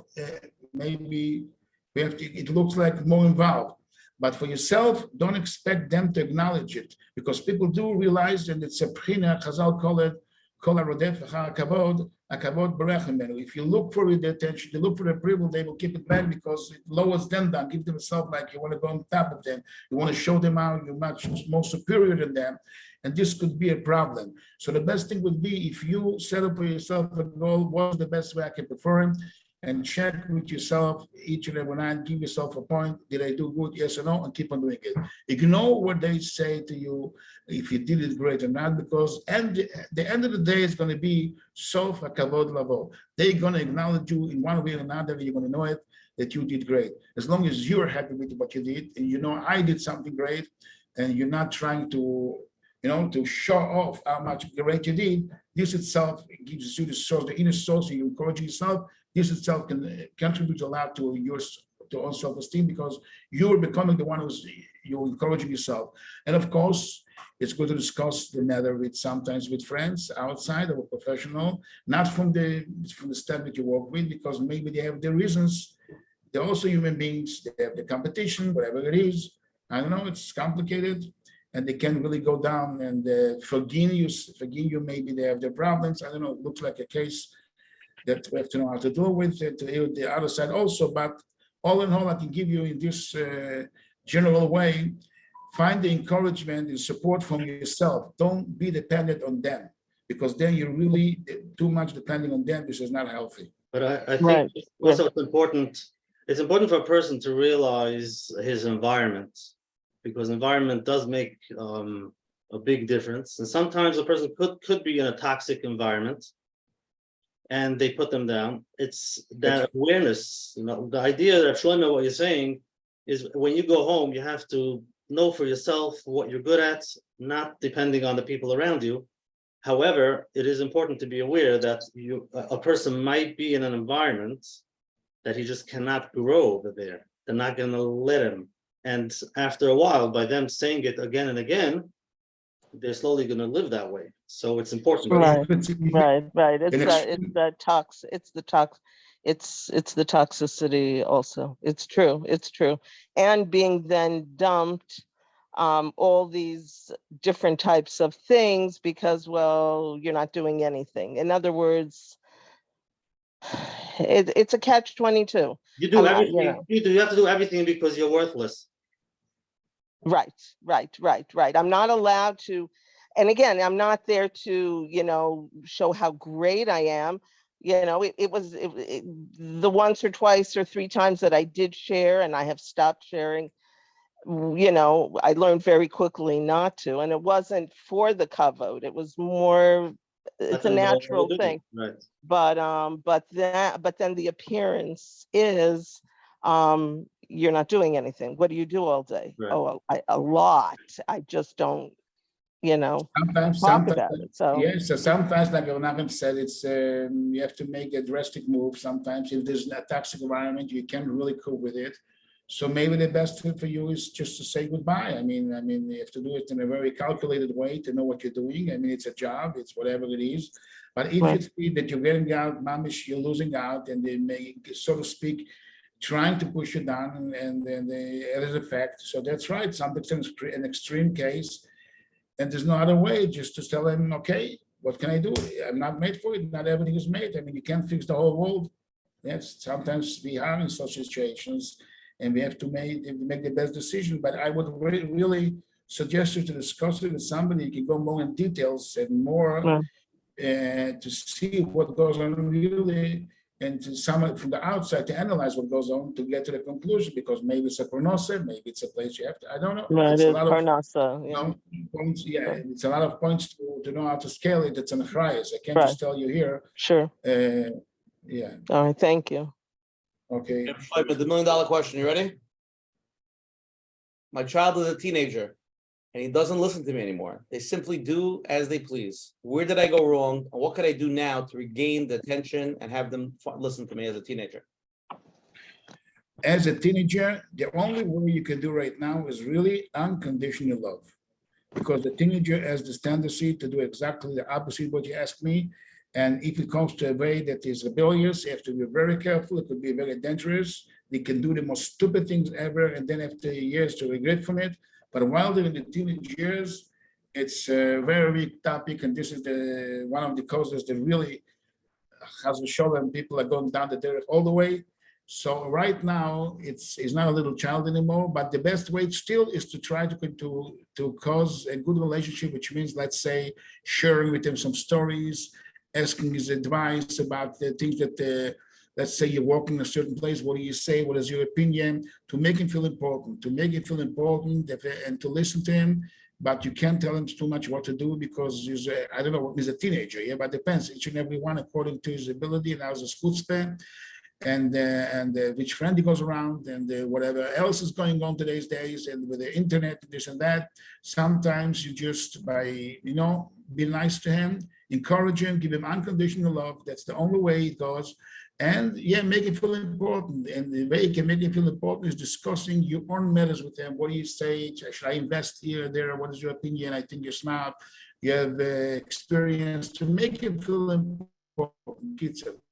That's the way he can do. Sometimes when it plots away, when they tell him, come on, who are you? You little chachkala, you just grew up. Who are you? What do you think you're out? You do what I tell you. No, you have to keep yourself back because he feels from the other way. Enough. He told me enough. Right now, I'm a teenager. I'm a soldier. I can go to the army. Goodbye. You missed the train.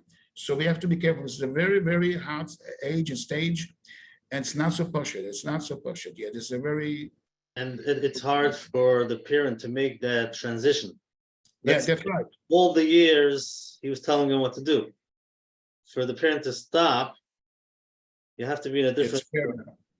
The parents have to go a lot of guidance, go through a lot of guidance, and we know there's about the fish. If you know, all more people that do this kind of stuff, that they work on it, it's one of the hardest things to do, is to know how to really to work with yourself, how to reframe myself, not to do the wrong things, because you can't really accept it, adjust it. What do you mean you're not listening to me? What do you mean?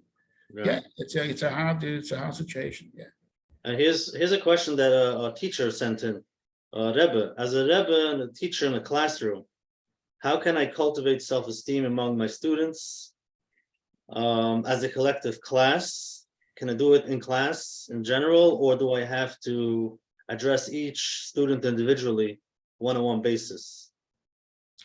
I would say also generally and also together. First of all, the Rebbe has to approach and say each and every child to do it in many ways is a diamond, and I love you all, and keep on saying it, expressing it. I love you, and I have such a big merit, a schus to teach each and every one. Mamish to say it in general, and he's to say it more than once, and every day, Mamish to say, Baruch Hashem, tzaddikim sitting here, and he's sitting and learning Torah. I have such a schus. And then, of course, we have to also, if you die to a good Rebbe, is to look at the eyes of the child and see he needs more attention, to be involved a little bit.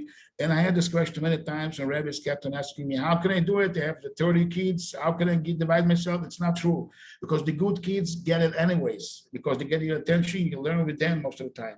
And the kids who need more attention, you have just 5, 6, 7, 8 kids, be more involved, know more about when their birthday is, give them a toffee, give them a candy, ask him what went on yesterday in the wedding you went, how was the trip, how was your Zaidi, be more involved a little bit, give him attention, give him a smile, and you can do it much more simple than you think. It's not so complicated. When you have the same kids for a whole year, for 12 months, so to speak, not 12 months, 10 months, let's say, you'll find the opportunity to give those weak children need more. You can give them more, and they deserve it more, and they need it more.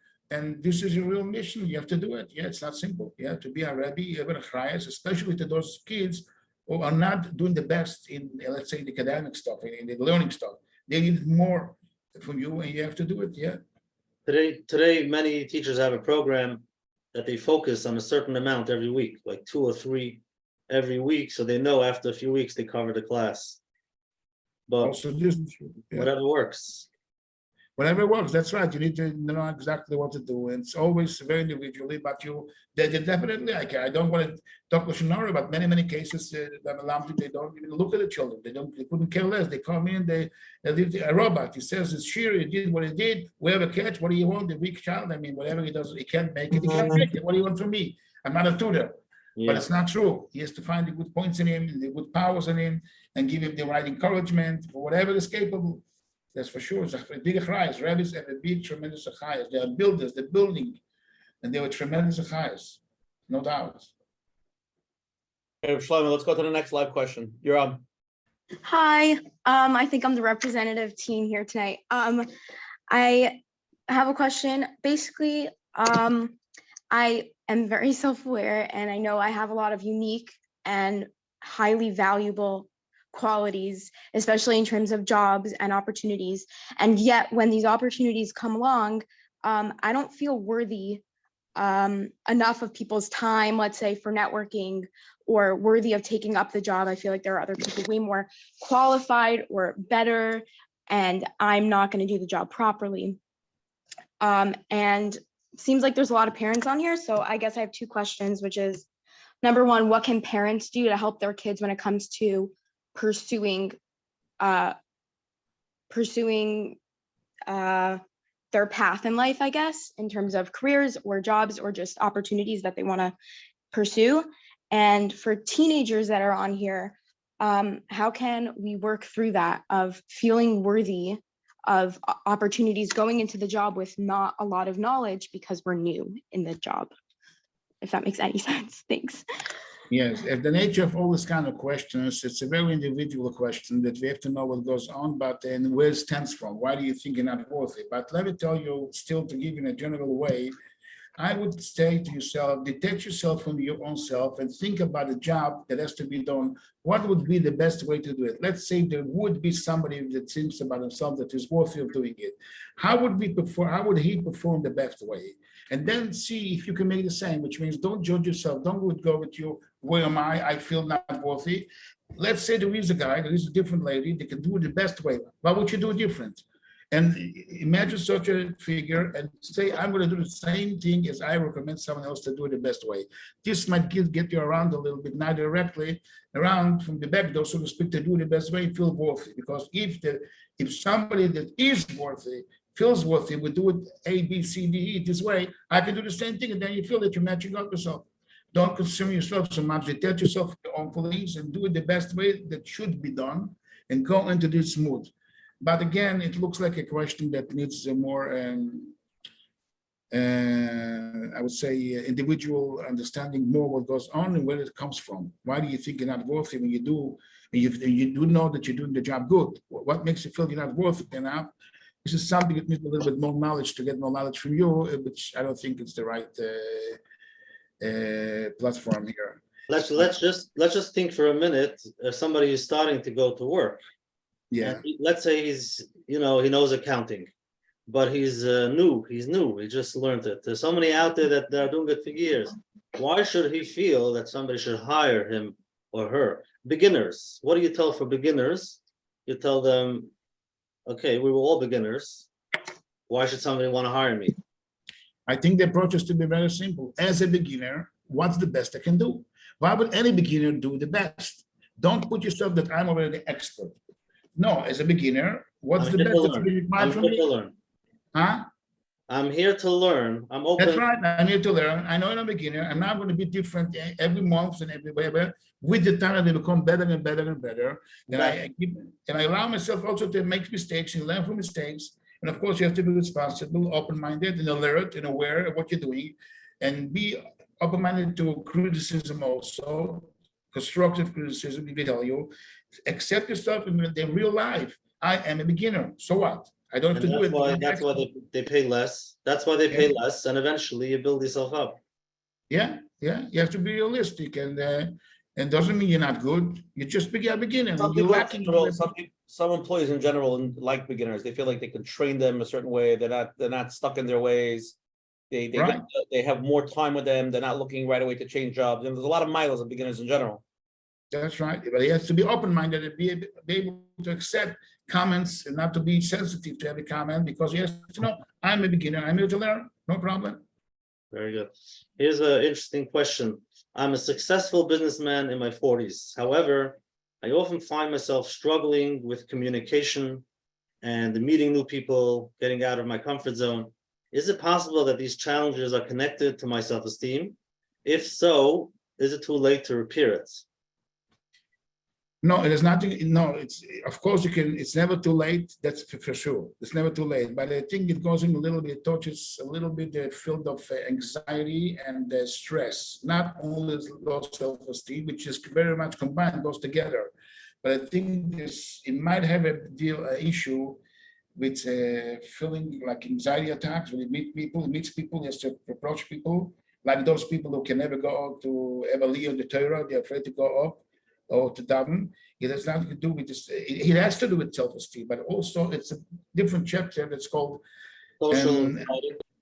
anxiety attack, let's say, or get overwhelmed. Yeah. So this has to be approached in a different way, which I've developed many ways how to deal with it. And it not always has to do with low or high self-esteem. For sure, it comes from a trauma. They went through something. Why can't they represent themselves in public? There is something hidden there. But it needs a more individual approach, I think. And the more he experiences it and he has a little success, then he can break it through. But it needs special guidance. Yeah, definitely. It needs a special approach. But the question is, I get the next question is also like that. How do we really know what self-esteem And because somebody asked, I'm typically a reserved individual. I believe that I'm introvert. Now, how can I determine if this is indeed true, or if it might be linked to low self-esteem? How does a quiet, person that doesn't interact with other people much, how do I know if that's his nature, or maybe he has low self-esteem and something that he should work on? I'll tell you what, even if it's a nature, let's say it's a nature because it's even hereditary. Let's say experience is also like this. Could be it's something hereditary. There's a more quiet person, he lives with himself. He's not an expressive person, but still he has to always go out a little bit from his comfort zone. The best things happening in life when you go out from your comfort zone and you stretch a little bit more your capabilities, that's for sure. There's no doubt that he also has an issue with low self-esteem, even though it's his nature. So it's your nature, but your nature causes you to have low self-esteem. You judge yourself that I'm not capable because I have a nature. Call it nature, call it the way you want. But because I don't perform the way I wish to perform, I can't do it. Now, he has to, usually the recommended way would be, again, in general talking, to divide it into small steps. And every time to come over one step at a time and to analyze to see, wow, I made some progress. I went out of my comfort zone. I did something. I created something more, something that I was not capable. I did it. Let's say if somebody has a problem approaching people and discussing with them and communicating with them. So if you analyze good, Reb Menachem, what is really communication? Communication is built of questions and answers and listening. So start with questions. Let's say you don't know all the answers, you're afraid to be exposed, like I'm doing right now. People are asking me questions, live questions. They can never know what they ask me. Okay, you didn't come to this stage, but questions you can answer. You can ask. You can ask even though questions. Where did you go? How do you feel? Are you going on vacation? Which vacation? How much do you pay? I mean, you can ask questions. And when you ask questions and you listen to the answers, you can ask another question on the answer, and that's how you communicate. This is communication. Communication is questions and answers and listening and commenting. So take the part of asking questions and break it through. And all of a sudden you see that you're involved in the discussion, you're involved in the communication. But of course, it needs practice. I have some, maybe I'm going to give you a tip. I'm going to give you a tip which I do use in the practice. I draw on a paper a few people, a few persons. You don't have to be a big artist. I'm going to show you an example. You make a person, this is a person, let's say this is a person. I draw on a paper a person. And then I draw another person. I ask him, what question would he ask Mr. A, ask Mr. B? And what question would Mr. B ask Mr. Z? And what would he answer him? And I let him talk for each and every one. And that's how he feels the sense that he's going to the communication. I do it with him in my office. And slowly he goes to shul. He meets people, he keeps on asking because he remembers the pictures that went embedded into subconscious mind, with the pictures and the play will be played. But it goes more down to a more therapeutic kind of way, which means we have to work on it. But a person for himself, he wants the right advice, just ask questions. You see people talking, what's the news? What do you say? What happened to Biden? He forgot the number, he forgot his shoes, Biden. Really? He did it again. Just ask questions. You don't have to be an expert, you don't have to be a lot of confidence. Ask the question and then listen. So you're involved in the discussion.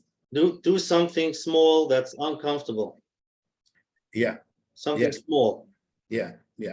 Always do something that's uncomfortable, something small that's uncomfortable, and slowly but surely you become more comfortable. I'm a big chassid of doing things that's not comfortable. That's how you grow. That's how you have to be before and after. After you do it for a while, you see why. I grew. I did things I never imagined doing because I went out from my comfort zone and I did things that are not comfortable for me. This is one of the biggest recommendations, right? Definitely, yeah. To take risks also, to take risks and to be able to pay the price. Sometimes you make a mistake and you pay the price. You say to yourself, I'm taking a risk, but I do something out of my comfort zone. This itself is worth for me to pay the price if, in case I make a mistake. Don't risk too much, yeah. Don't risk too much, but we got to take risks in life, yeah. Yeah. I'm a Moiridik. Okay, let's go. What do you mean Moiridik? You got scared. Moiridik is a pechat. No, it's good. You play. People understand it. No, but we have to give them clarity. איך אומרים? כך אומרים. אתה רוצה עכשיו לשמוע הרצאה בעברית? אני יכול לתת לך הרצאה בעברית. אני רוצה להתחיל בתחילה, הכל בעברית. Let's start from the beginning. Okay, next live question, you're on.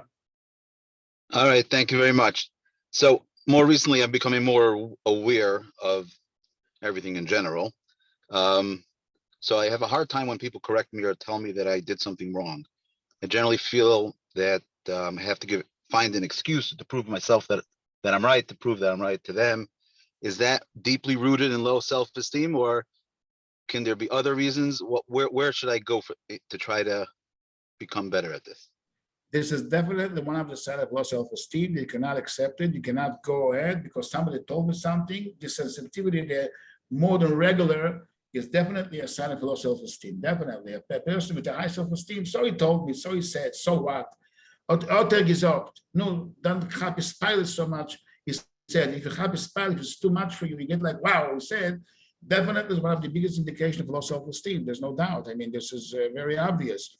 And all you have to do, I'm going to give you a trick. I don't know if it's so professional to do it right here, but let me give you something, a tip that could help you. You have to expect in advance. I know that tomorrow it's going to happen to me a few times that people will say that I was wrong. And you know what? Am I willing to swallow it? Yes or no? In advance, prepare yourself.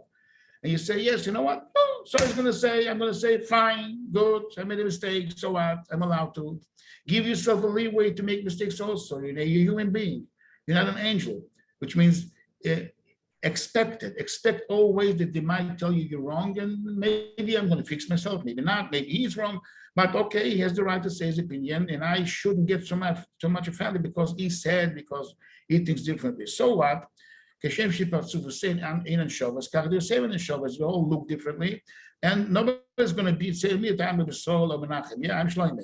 We look different, we think different, I'm allowed to be different, and they're very happy, believe me, they're different than me. They don't want to be as crazy as I am. I'm telling you, they don't say it in public, but they're happy about it. So you should be confident in yourself. So he said, so I made a mistake, and maybe he's wrong, maybe I'm right.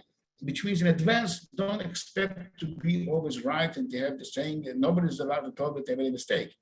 That's for sure. You have to practice to yourself and to chazel zachan again and again. There will be cases, many more times that people will say that I'm wrong. Okay, so I made a mistake. So what? I'm allowed to. Hello? Yeah, no, he's muted. I'll mute him. I'm mute. Thank you very much. No, that's perfect. Thank you. Okay, you say that. Okay, somebody asked an interesting question. I don't know if it's so relevant, but I'm going to read it anyway. Somebody wrote, we're waiting many, many years for children. People approach us all the times with advice and schoolers. We, Baruch Hashem, feel comfortable. We listen, thank, and decline when we see. However, it embarrasses us a lot. How could I get stronger inside not to feel these feelings? So you know what you just did? Let me tell you a little bit from my own stuff. My kids were born 12 years after my wedding, my first kids. I waited 12 years to have kids. That's my personal announcement to you. So I know exactly what he was going through. People used to come to give me this schooling, the other schooling, and don't ask. To get to the point, I told them, I don't want some money from Mashiach. I want Mashiach himself. I don't want the schools. I want the thing himself. Don't give me so much money. But it's part of life. You have to know what expected. People mean good. They don't mean bad. They don't mean bad. They mean to help you. They mean, we are so good. Mommy, I heard somebody was help. So right now, go make this good. They mean good. They don't mean bad. And this is part of the tsar you go through. I waited 12 years to have kids. Baruch Hashem, today I'm a Zayden, I have any kind of kids, but I went through a lot of stuff. And I know exactly, you touched the soft point of mine. I know what you're doing, but this is part of life. This is it. I mean, you can't help it. People are going to tell you and they love you. You do it out of love. I don't believe somebody's going to approach you and tell you something because he wants to, to make you aware of you where you're holding, that you don't have kids going through hardship. Nobody is such a Russia. They mean good. And be done with the school says, okay, thank you, I appreciate it, yeah. And this is one of the things you have to prepare in advance and to program yourself. I know it's going to happen. People do it. People say it. You cannot fix the world. Fix yourself and you fix the world, which means prepare yourself. It's going to be such comments. What can I do? It's going to be. It's part of life. What can I do? That's the way it is. They need some chizik. Where could they go? What could they do while they're going through this? With these feelings, very hard to sit and to experience. I'll tell you, I can tell from my experience, the best thing, the IT, decide what they have to do medically, whatever. They should learn together. They should take courses together. They should involve themselves to be more, not just focused all the time on the problems. Do whatever you have to do, but take a course together. Maybe they can find something together. I don't know, share. Not the husband goes in college and she goes to teach and they have no connection. In this case, when they're waiting for so many years for kids, and it's a problem that they both together are going through. It's not his problem in college or her problem in a job. They should both learn skills together. Me and my wife, we went and we learned a lot of stuff. We went through stuff and gave us more things to discuss between us and to do it together, even though separately, but the same subject we learn. And it helps a lot when you do things that's in common that we can share together and communicate beside of the problem, their problem, what's going to be with having kids. Yeah, it's very healthy to have more topics to speak about. This can give a tremendous chizuk together, yeah. Okay, that's good. So here's another question. I grew up in a highly abusive environment, and I'm aware of how it has influenced my self-perception, my self-esteem.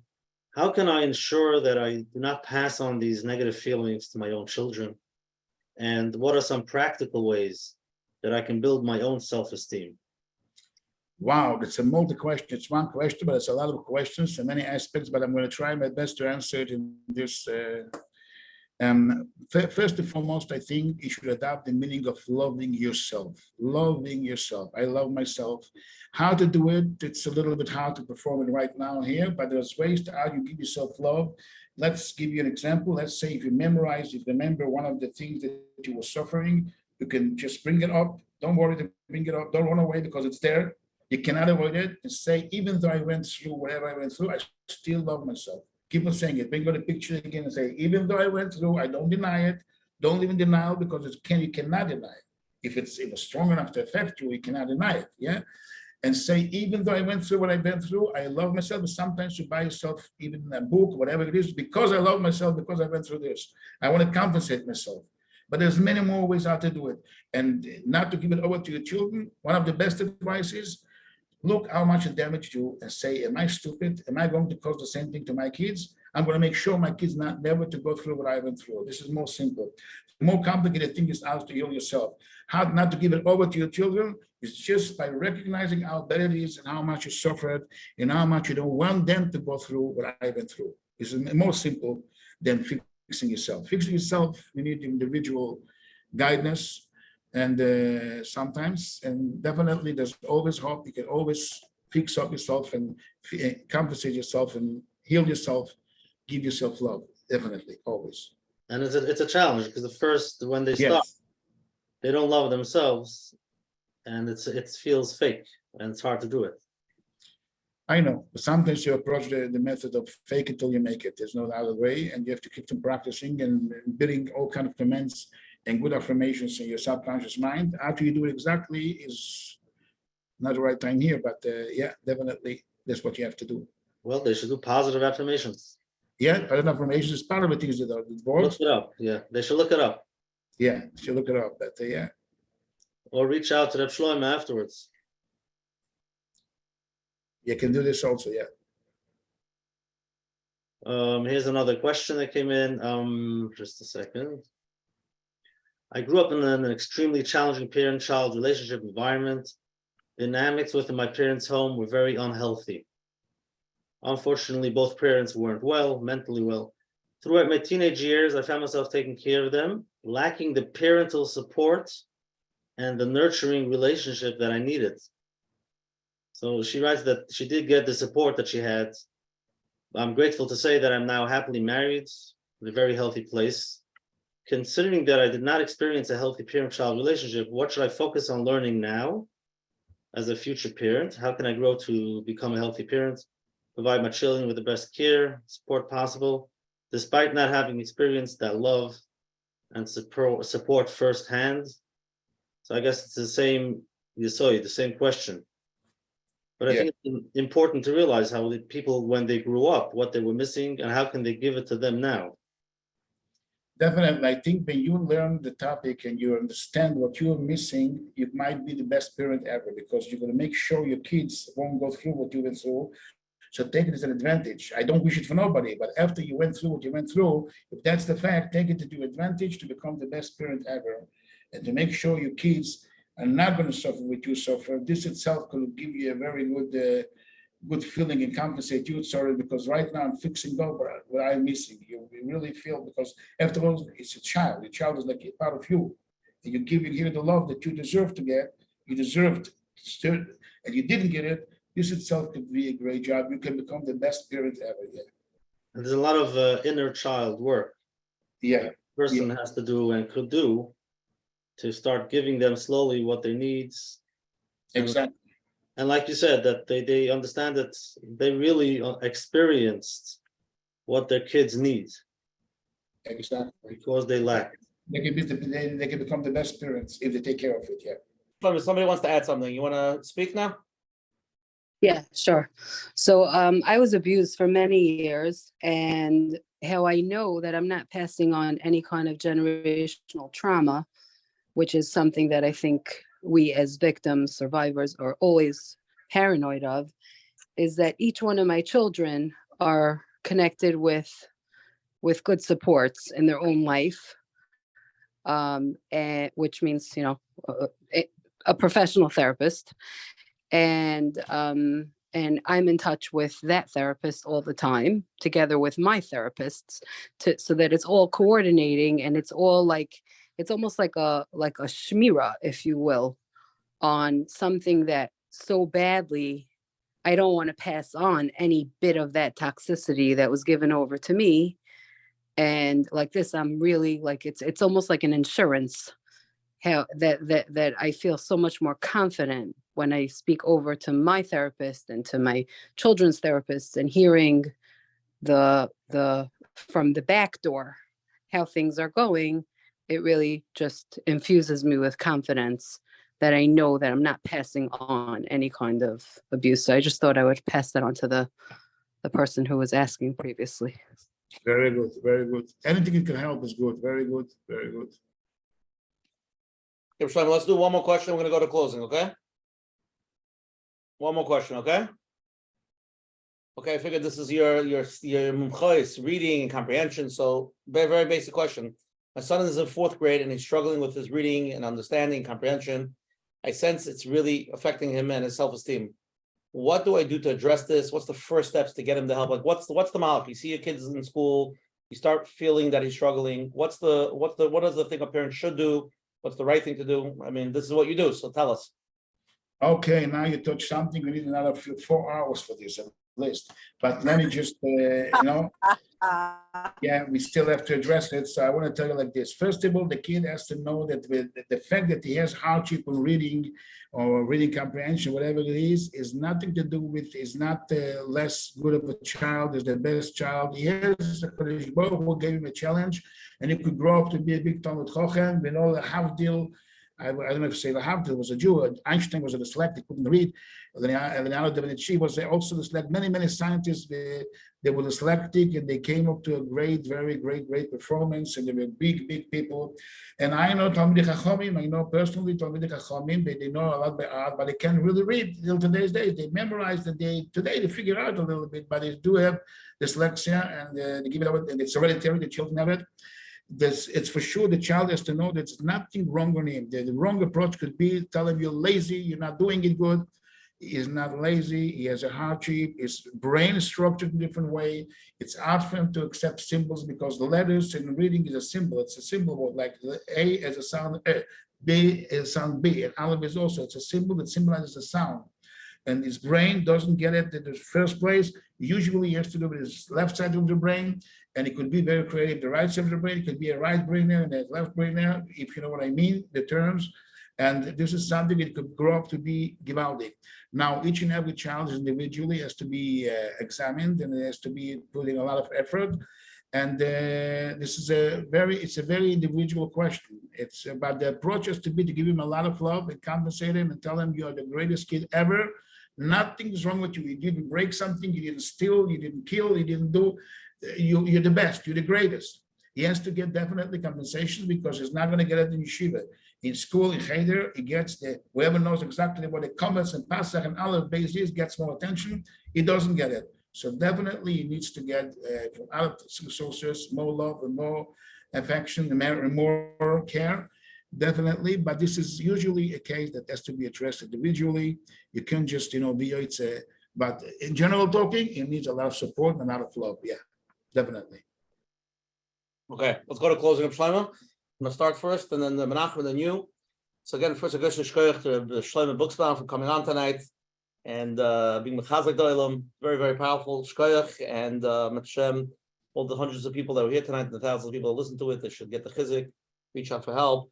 And if they have any questions, I'm gonna share your contact information soon.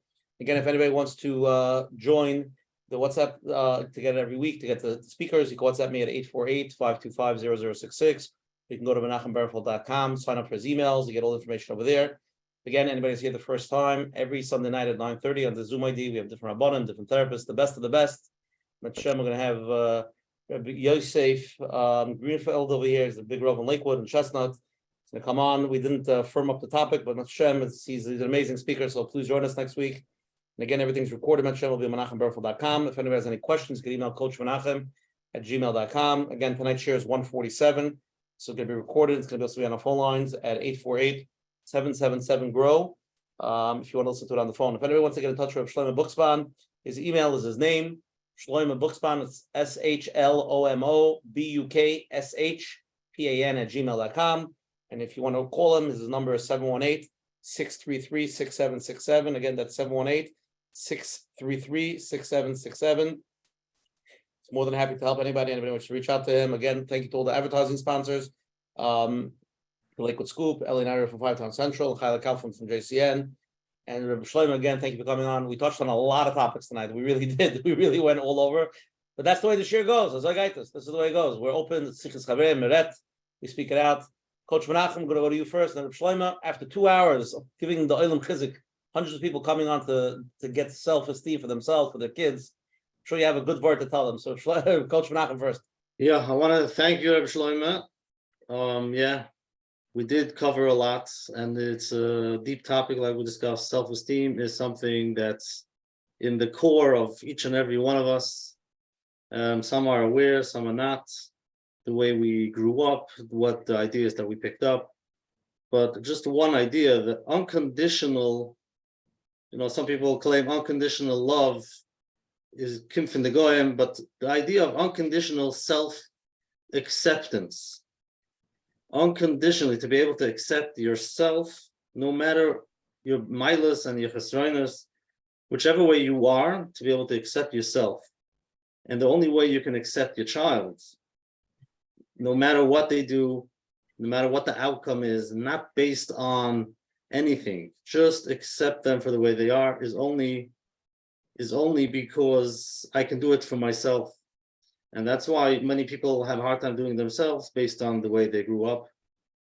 And it takes work, like we discussed. It does take work. In the beginning, you're not going to believe it. You're not going to accept it. And if you don't accept it for yourself, why should somebody else accept it? How could you give it to somebody else if you can't give it to yourself? So it all starts with ourselves. So I wish everyone, so a lot of siyata d'shmaya, and to help us, give us what we need so we can build our self-esteem, believe Hashem gave us the koiches, the powers, like you said, to live our life. We don't have to compare to others, take care of our mission, our shlichus, and feel fulfilled, feel that we're doing something, we're here for Hashem. And that's how we can continue on with the ups and downs. And with anything that comes up, we can make mistakes, like we discussed. So shkoyach. Reb Shlomo, leave us with the closing words of Chizuk after tonight's share. Okay, I hope Be'ez Hashem is good. I was a good service for many of you, and I know I didn't complete the job because a lot of questions needs to be addressed more specifically in nature, because everyone is individual and there's individual more approaches. But I'm happy the questions were very, very smart questions, very good questions, came out from a good point. Everybody wants to help themselves and their children. And I'm very, very happy to join you. It's a tremendous, tremendous program. And I can tell you one thing, I'm going to be from the upcoming listeners weekly, Be'ez Hashem is one of the to make sure that I'm listening, because I see the big contribution, the big benefit from listening to such programs, which is you're putting a lot, you're investing a lot. And I thank you, Reb Soil, Reb Menachem, whoever is behind it. And And I thank all the listeners. And I hope, B'ezrat Hashem, you're going to all have a lot of nachas, me also, from ourselves and from our kids together, from all of us. And we should be zeicher to all the best. B'ezrat Hashem as well. Thank you so much. Reb Shlomo Bukshpan, we'll see everybody next week, same time, same place, with Yosef Greenfeld from Lakewood and Shem. Looking forward. Everybody have a good night. Shkoyach. Go ahead. Thank you so much. Thank you, Bench.